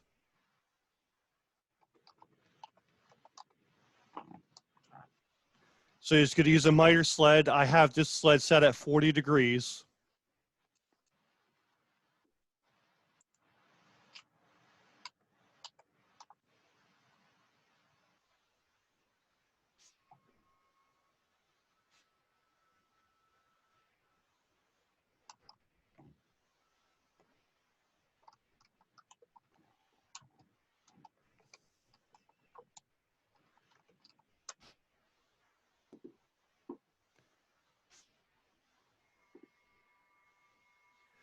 We're going to take all those pieces. I marked the one side. So every other strip, you're going to flip over, and that's going to give you your zigzag pattern.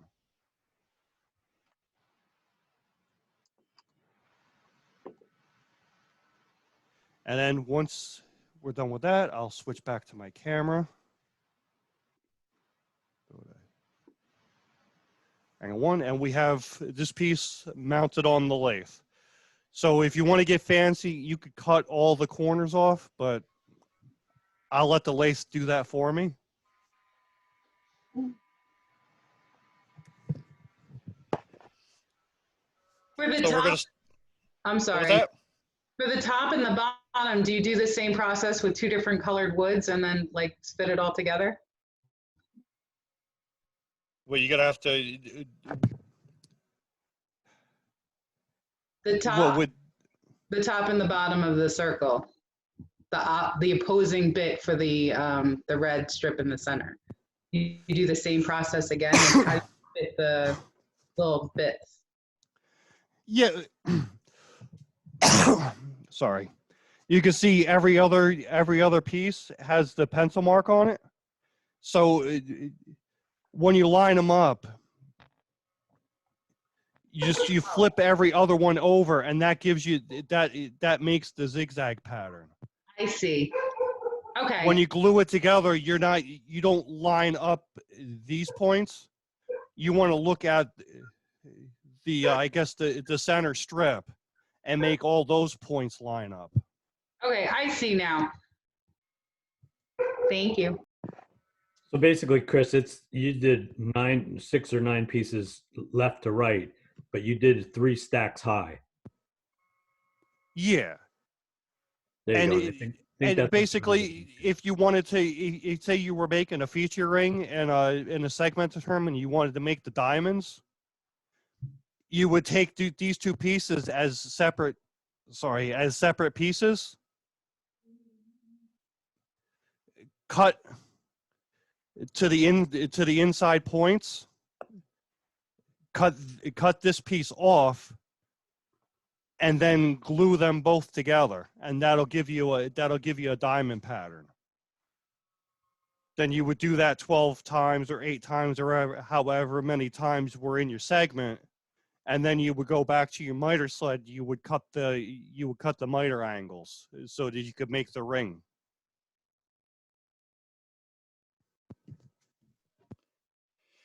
There's all sorts of patterns you could do. There's a program called Laminate Pro, which basically it lets you build a laminate stack in the software, and then you tell it how wide you want your slices and what angle you want your slices at. Then it'll digitally make the slices, and then you can rotate them and flip them and stuff, and it'll make all sorts of interesting patterns. And then once you get something that you like, you could print out a cut sheet, and then it'll basically give you instructions on how to make the piece. So we're going to start by shaping the outside.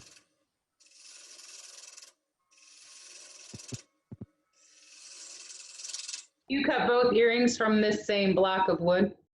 What was that? Do you cut both earrings from this same block? Yes, you do.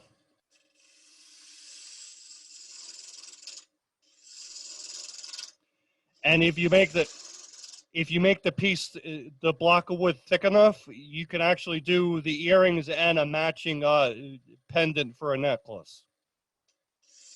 All right, that's just clever.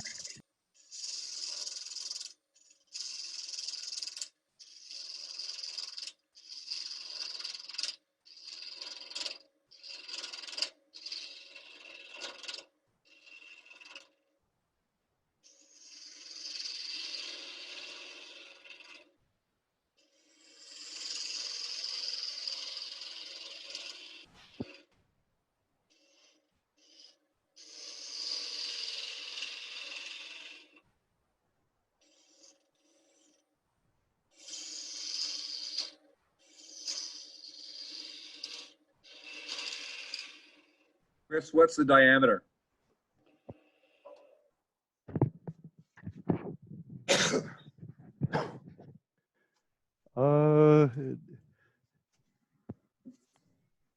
going to be a little thinner, it looks like, because I didn't get all the way out of the corners yet, but 1 56 1/28. Can't be more exact, huh? About 1.5 inches. 1 3/8. 1 17/32 is the closest.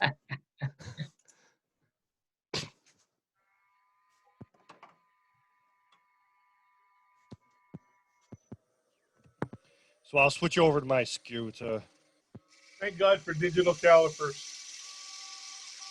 What was that, Tom? I said, thank God for digital calipers. Yeah.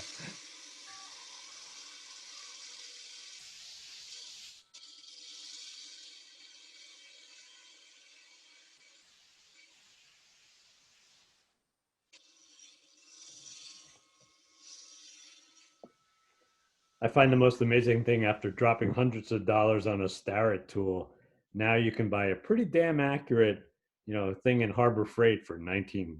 Like, really? Well, that's that one there. Yeah, it's crazy. And they're pretty damn accurate. Close enough for wood turning.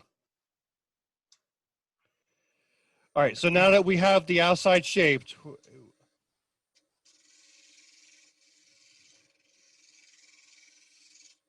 I'm just using the skew as a negative rake scraper to clean up and kind of like round the edges down a little bit.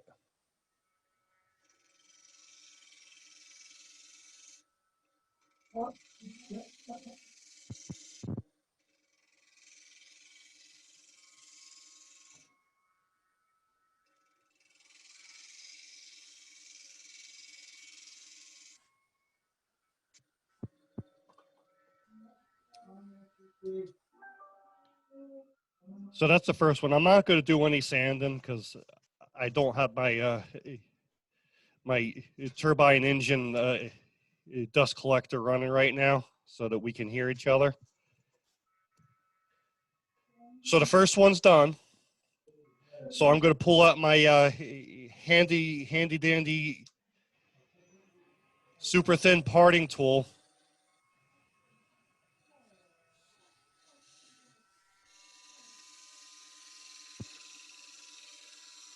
That looks like it's Don't you sand that before you take it off there?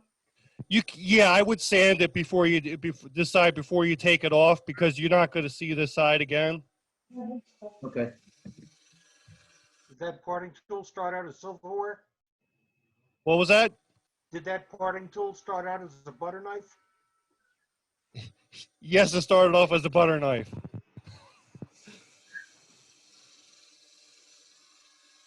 Just for reference, Mark St. Leger, 2 years ago, the Lancaster meeting suggested that you swipe one from Outback Steakhouse. They make the best parting tools. Yes, he did. Yeah, and I'm realizing that I really need to like harden the end of this because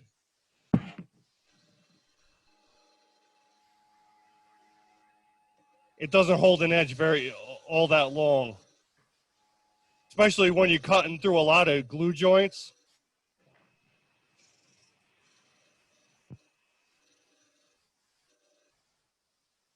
It doesn't work like a hot knife through butter, huh?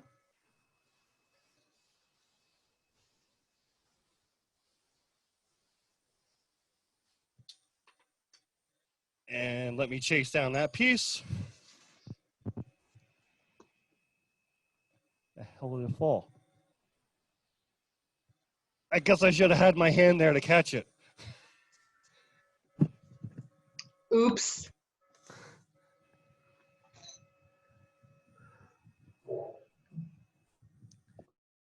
It's round. It rolled away. I guess you'll have to make another one. Yeah, I only need one to show you guys how to finish the other side.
There we go.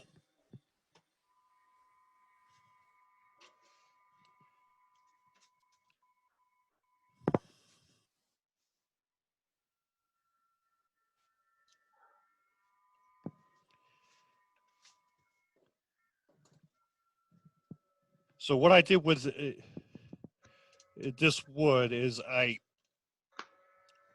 on the other side, cut a little recess in because I cut this with a little bit of a curve on the going down to the edge.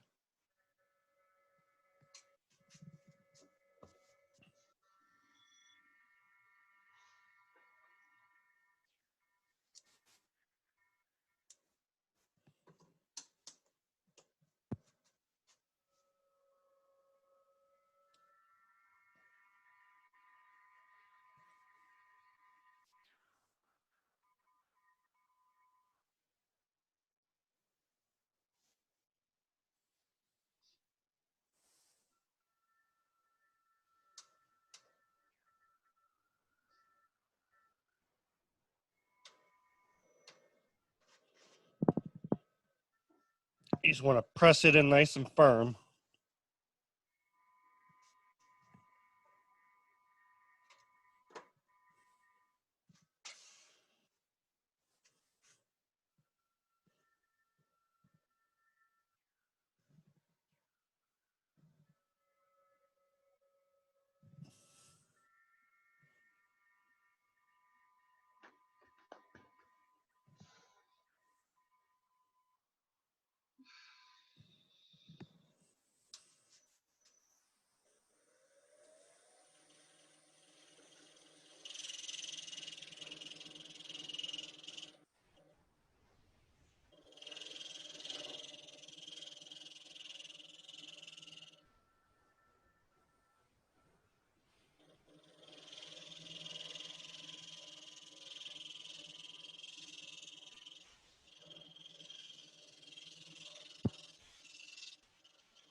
Then you just want to clean down the other side and just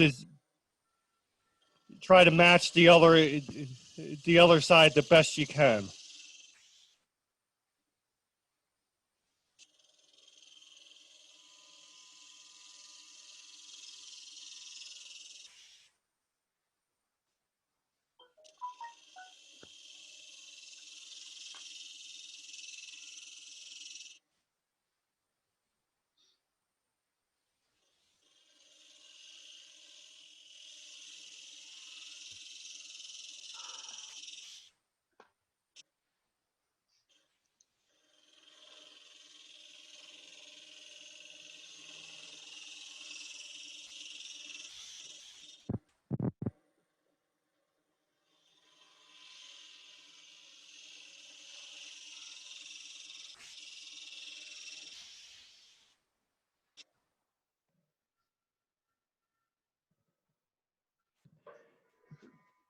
And I think we're good.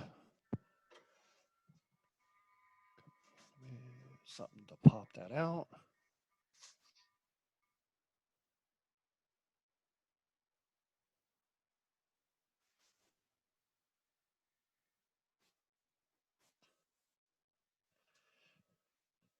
So there's your earring. Probably could have made it a little thinner, but since it's so small, it's pretty light.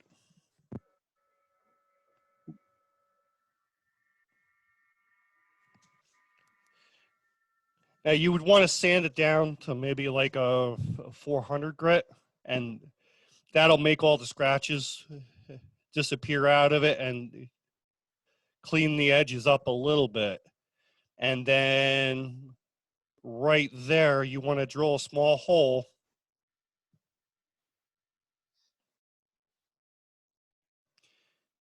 and put a wire finding in. And a split ring.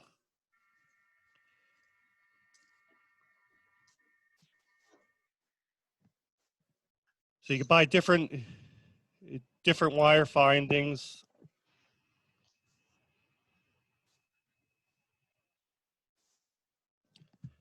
And there's a sterling silver split ring. You get bigger ones, smaller ones. They're pretty cheap. They're probably like a couple bucks a pair.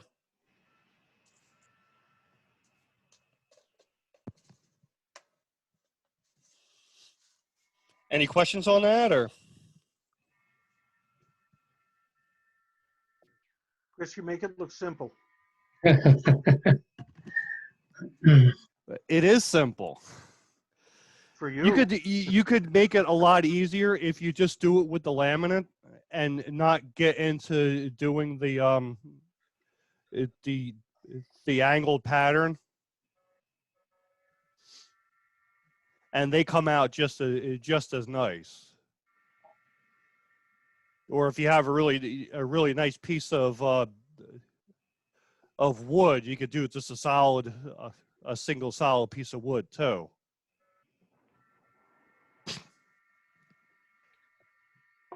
All right, so the last part. I'm sorry. Have you ever done any with hybrid casting, resin and wood? Not yet. I have plans on it because I have a ton of little bits and pieces of that cherry burl with all the natural edging on it that I saved. Yeah. So I eventually want to make up a whole bunch of different castings with that. So with like a clear dyed casting resin. That way, when you polish it out, you could see through it, and you could see the live edge in the resin.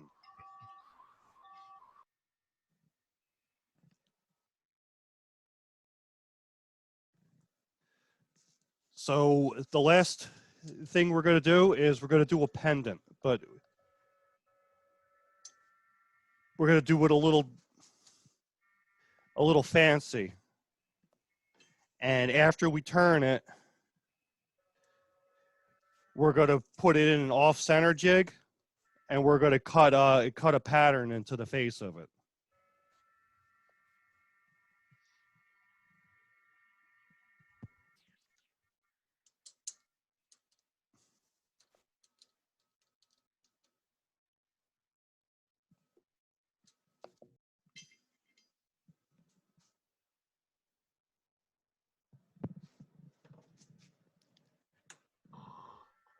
Get another piece of double-sided sticky tape.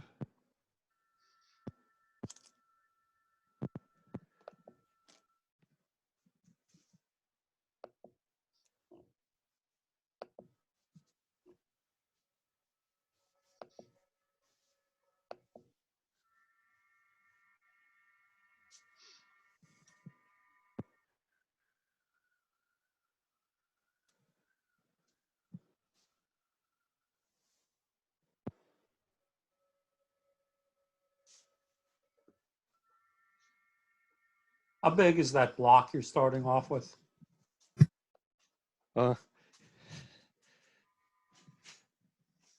About approximately. And there goes my green screen. Hang on, I'm getting seconds. I'm getting a square. It's a 2-inch by 2-inch. And what kind of exotic wood is that? It's Well, I've spalted used flame poplar. box elder without any spalting or flame box elder in it. It was a piece. It was a cutoff. It was a cutoff piece that you can see. There's one line of spalting through it.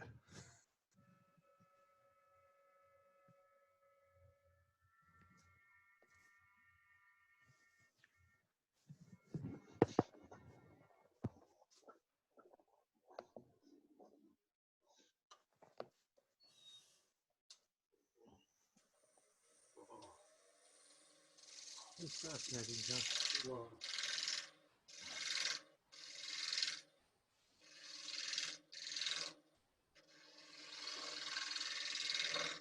All right, that needs to be sharpened.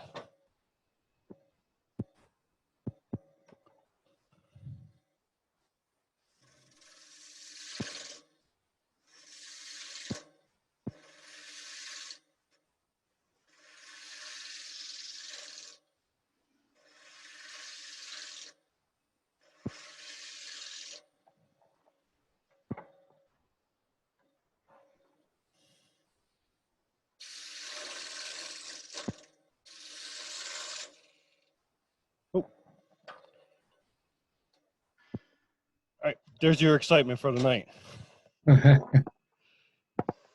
It wasn't spectacular like Mike Peace.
Chris, is that a 3/8 inch fingernail gouge? What was that, Norm? Is that a 3/8 inch fingernail gouge? 1/4 inch. 1/4 inch. Wow, small.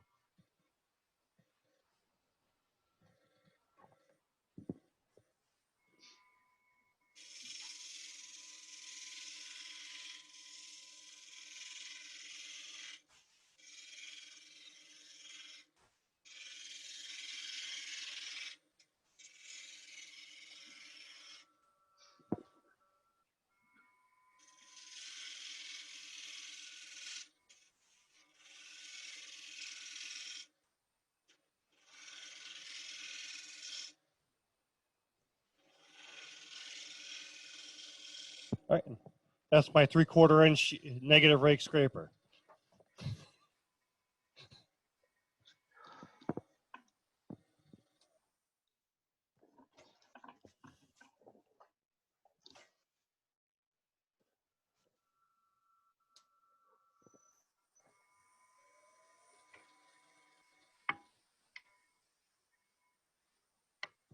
Chris, what speed are you running at, and how far can you go using double stick tape? Right now, I'm running at 1200. I mean, these pieces are pretty small. Yeah.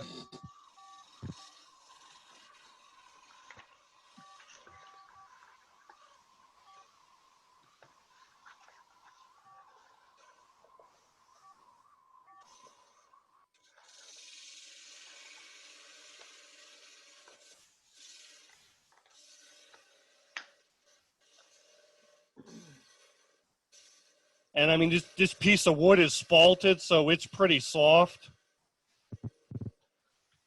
If I was doing something hard, a really hard wood that was hard to cut, I probably would be going a little slower.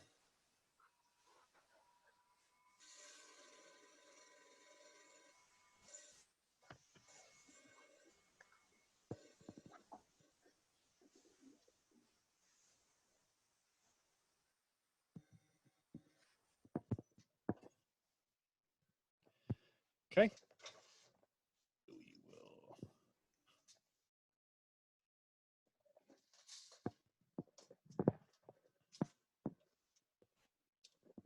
That piece off.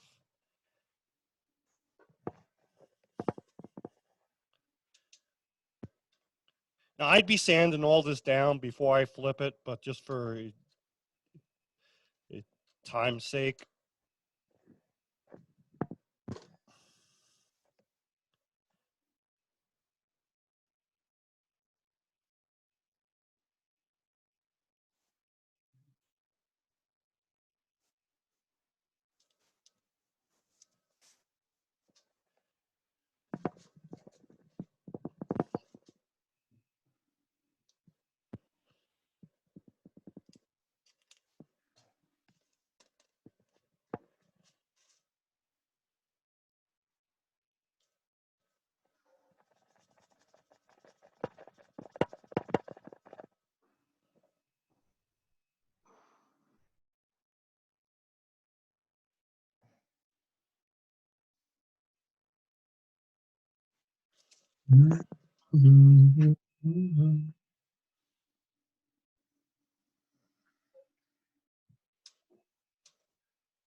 Okay, so we're going to go back to my skew.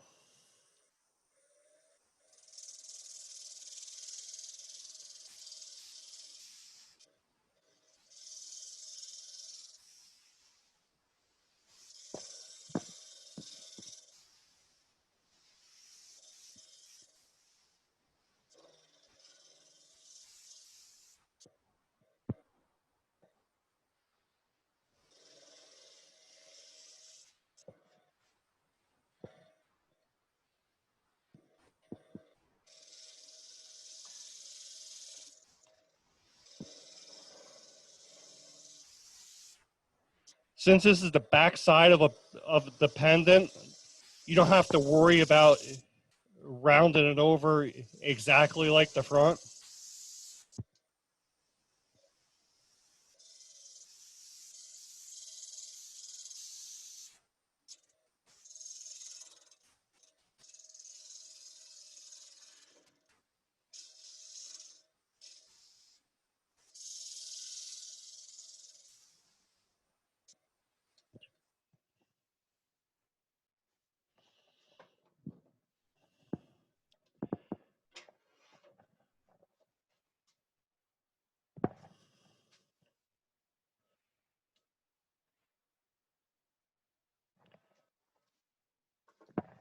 Okay, so there's the base pendant. If I could find the camera.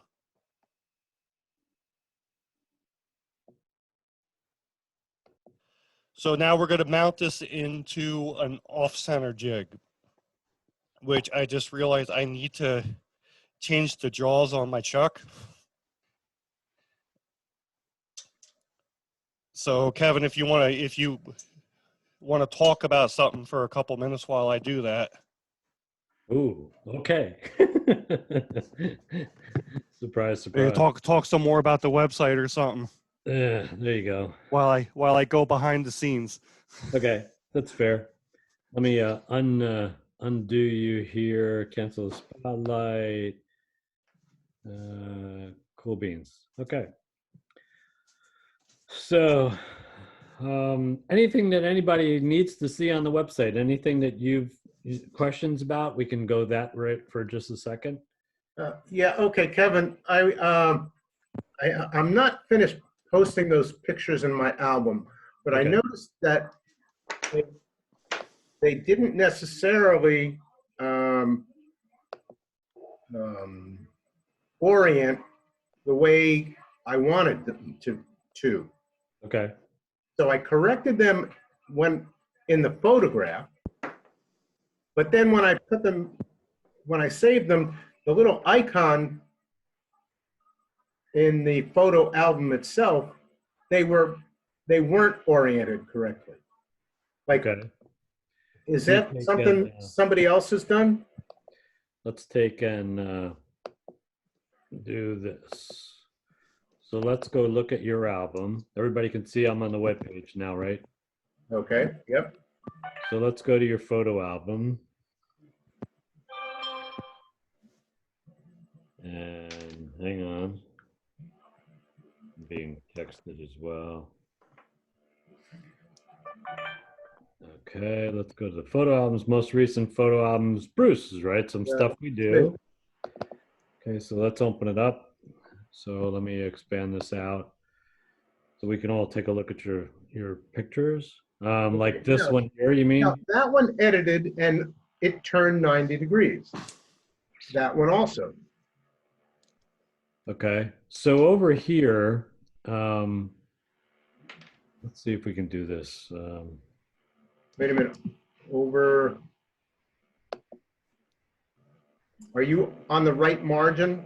Looks like Yeah. a trouble with tribbles here. Yeah, this is actually in it now. So, let me I can't edit your stuff.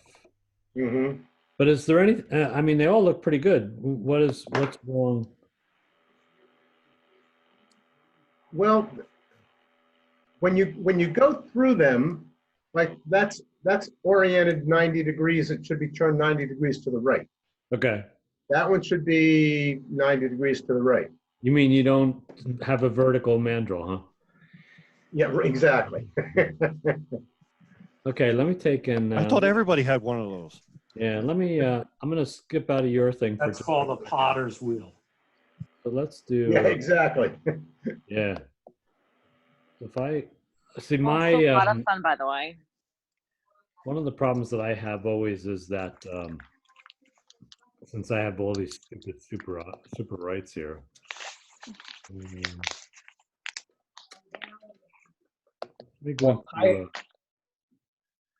I've given a lot of people the wrong things to do because when I do it I get a different thing. So let's see if I can edit my own stuff.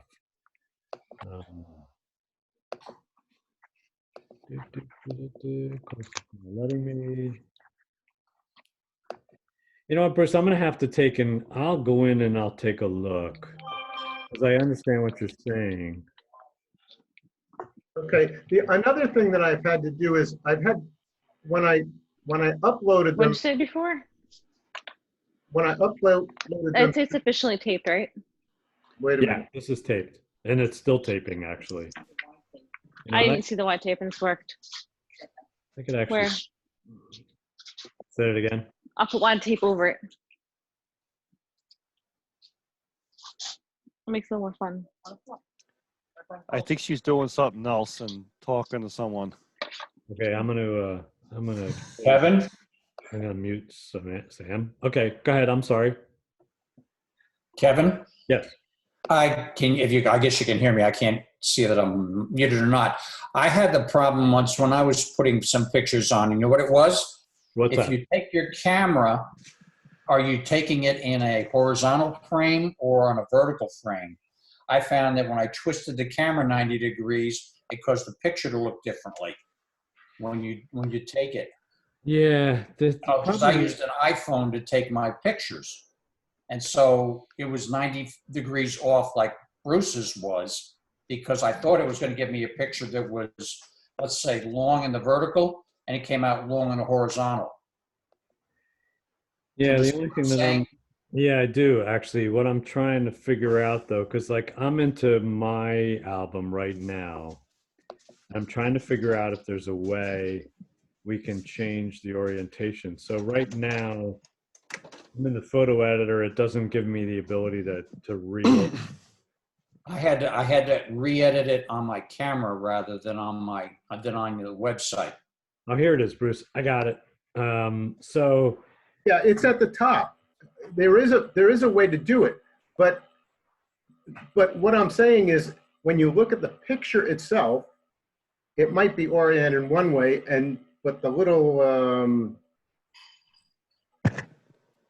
oh, maybe I didn't save it. Maybe that was my problem. yeah, so here I just went in. So this is, if I look at my inside out ornament picture here, and if I actually to the photo editor, now I'm in my thing, I'm in my image editor. Now if I take and I expand this out, Jesus, I have to make it a little smaller apparently. Yeah, here I just blew You don't it. have that on the screen, Kevin. What do I have? My face? Yeah. Sorry. 1 second. Well, then you probably just saw me grimace because I completely trashed my picture here. Okay, so I'm sharing the screen. Can you guys see the website now? Yes. Oh, God. Because I completely destroy my Zoom. Crap. Let me do this.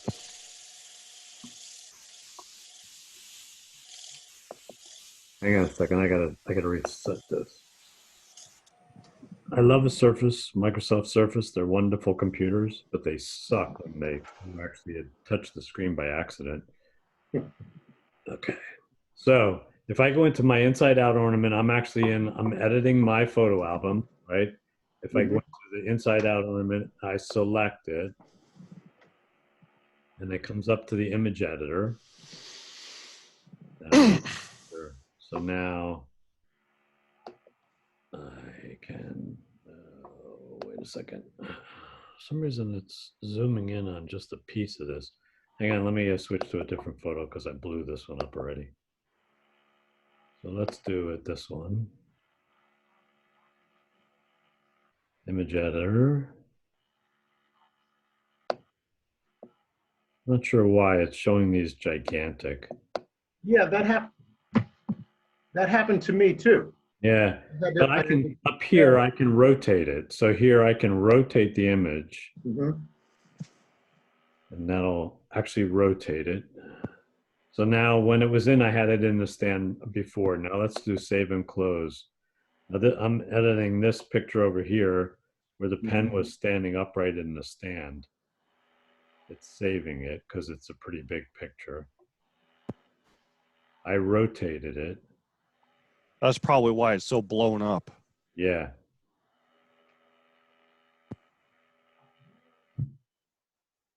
Any day now, any day now. Saving, please wait. Saving, please wait. Originally it was updated. Now if I look at my album, like back to my album, if this all went well, my pen is going to be laying on its side in the album. So if I go to the test album, and if I look at it, if I scroll through,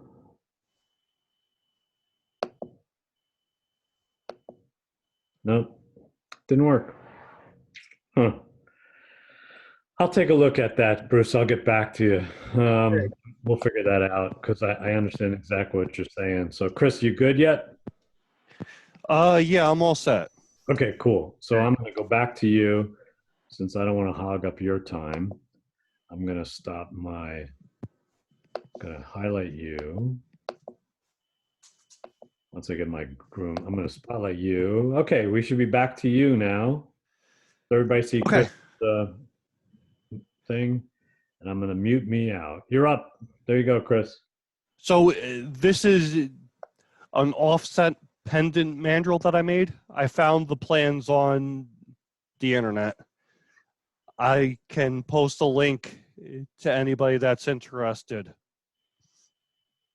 on like the forum or Google group or something like that. So it works by changing the position of this, the spot where the pendant goes on. So at 0, it spins in the center. I can adjust it by loosening up these 2 screws and changing the position of this so it offsets it.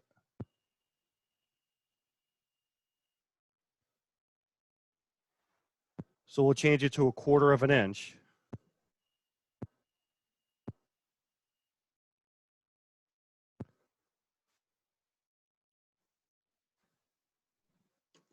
And I never wrote any of these patterns down, so we're going to figure this out.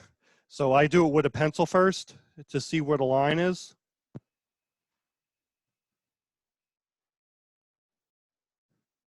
So at 1/4 of an inch, if I make marks, it's going to just make it on this side. You can turn the center mandrel part where the pendant mounts, and then that'll allow you to change and make it cross over. So since I marked this up, I'm gonna hit it with sandpaper to clear those pencil marks off.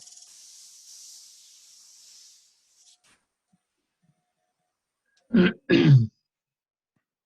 you didn't do.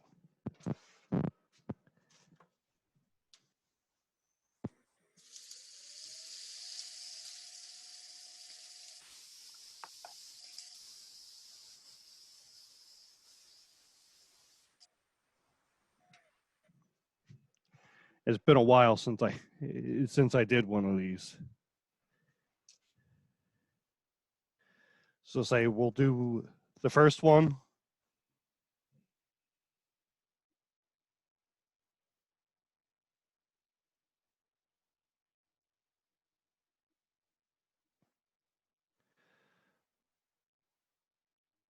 We'll do every 2.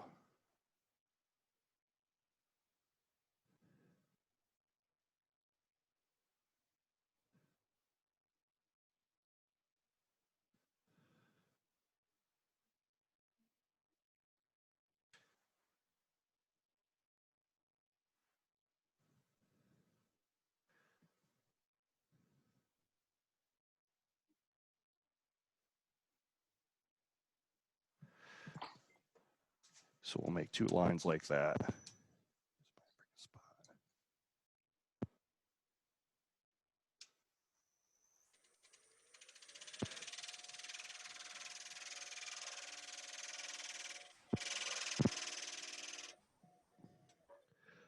Chris, what tool? And it's just a point tool that I made. I bought a pack of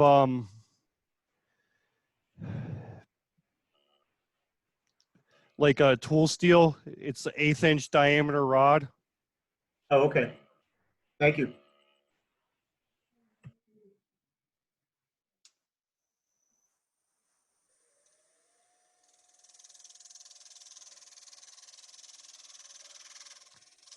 All right, if I made the marks in the right spots.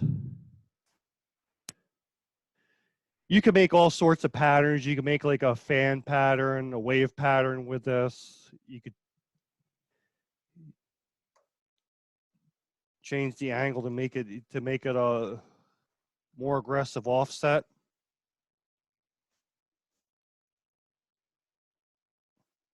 Go all the way out to 3/4 of an inch.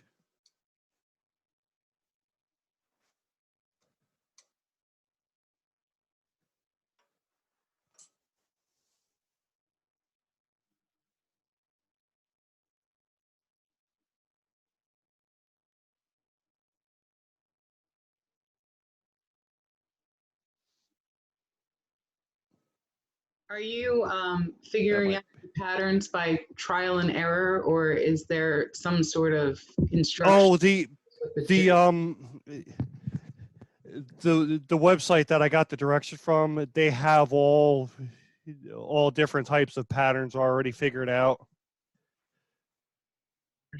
That is really neat.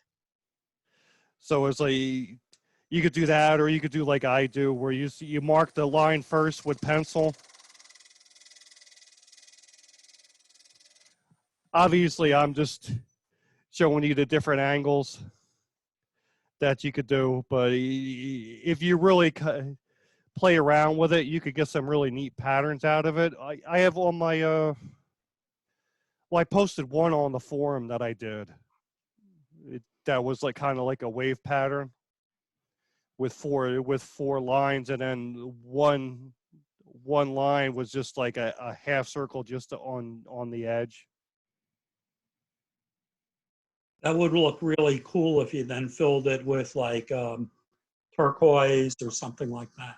Oh yeah, if you filled it in. I mean, I use all sorts of stuff to fill it in. I use it's what they call it atomized metal. It's like really fine powdered metals. Like you can get a brass, copper. You can even get like nickel, silver, and stuff like that. Like just a semi-precious metals, not like gold or silver. That would cost a fortune.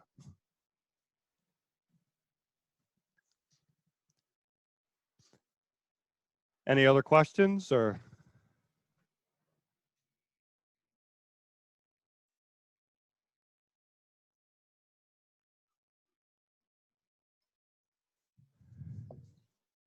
Hey, Chris. Everybody, in case you realize you're all muted, you'd have to unmute yourself if you have a question. Hey, Chris. Yeah. I'd appreciate it if you'd post that information on that jig thing.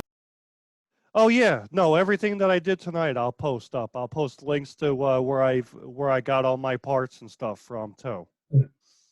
You're the best. That was pretty cool. Thank I'm you, gonna- Chris. Good job, Chris. Oh, thank you. Thank you. Chris. That was cool. Absolutely fascinating. Nice job, Chris. Great job. Good job, Chris. Bravo. I especially like the ring with the turquoise powder in it. That's my favorite. I've Yeah, I use unmuted that for a everybody. lot of. I use that turquoise for a lot of stuff. Like why try to hide flaws and voids in wood when you can fill it with something that looks nice. Yes.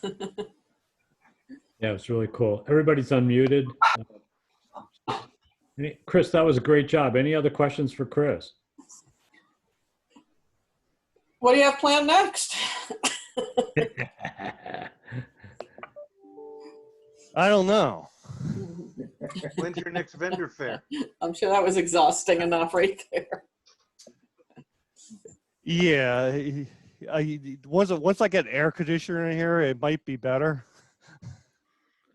I think it was a really good job, Chris. Another really positive excellent demonstration. I think a couple really nice pieces. And if you could post in all of your sources and put it up on the forum, actually, there we go. Start that one off. That would be kind of cool. We can start a projects forum and be able to put that up there. That would be a great idea. Any other questions from anybody else? Okay. So Chris, Just one comment for those of you who don't want to make that jig that Chris had. Ruth Niles has a very similar jig that she sells, and actually Alan Zeinrich and his wife demonstrated it at our club, probably about 2 years ago. Mm-hmm. I remember. You remember that, Bev? Yep. Yeah. I did. And I don't think Ruth has the any kind of patterns on her website to follow, but it's a stainless steel jig, and I bought one after Alan's demonstration, and unfortunately haven't used it that much, but it does a lot of what you did there with your jig. You can't really do big things with it. No, this was all pendant stuff. If you look on Ruth Niles' website, she has a lot of stuff on there.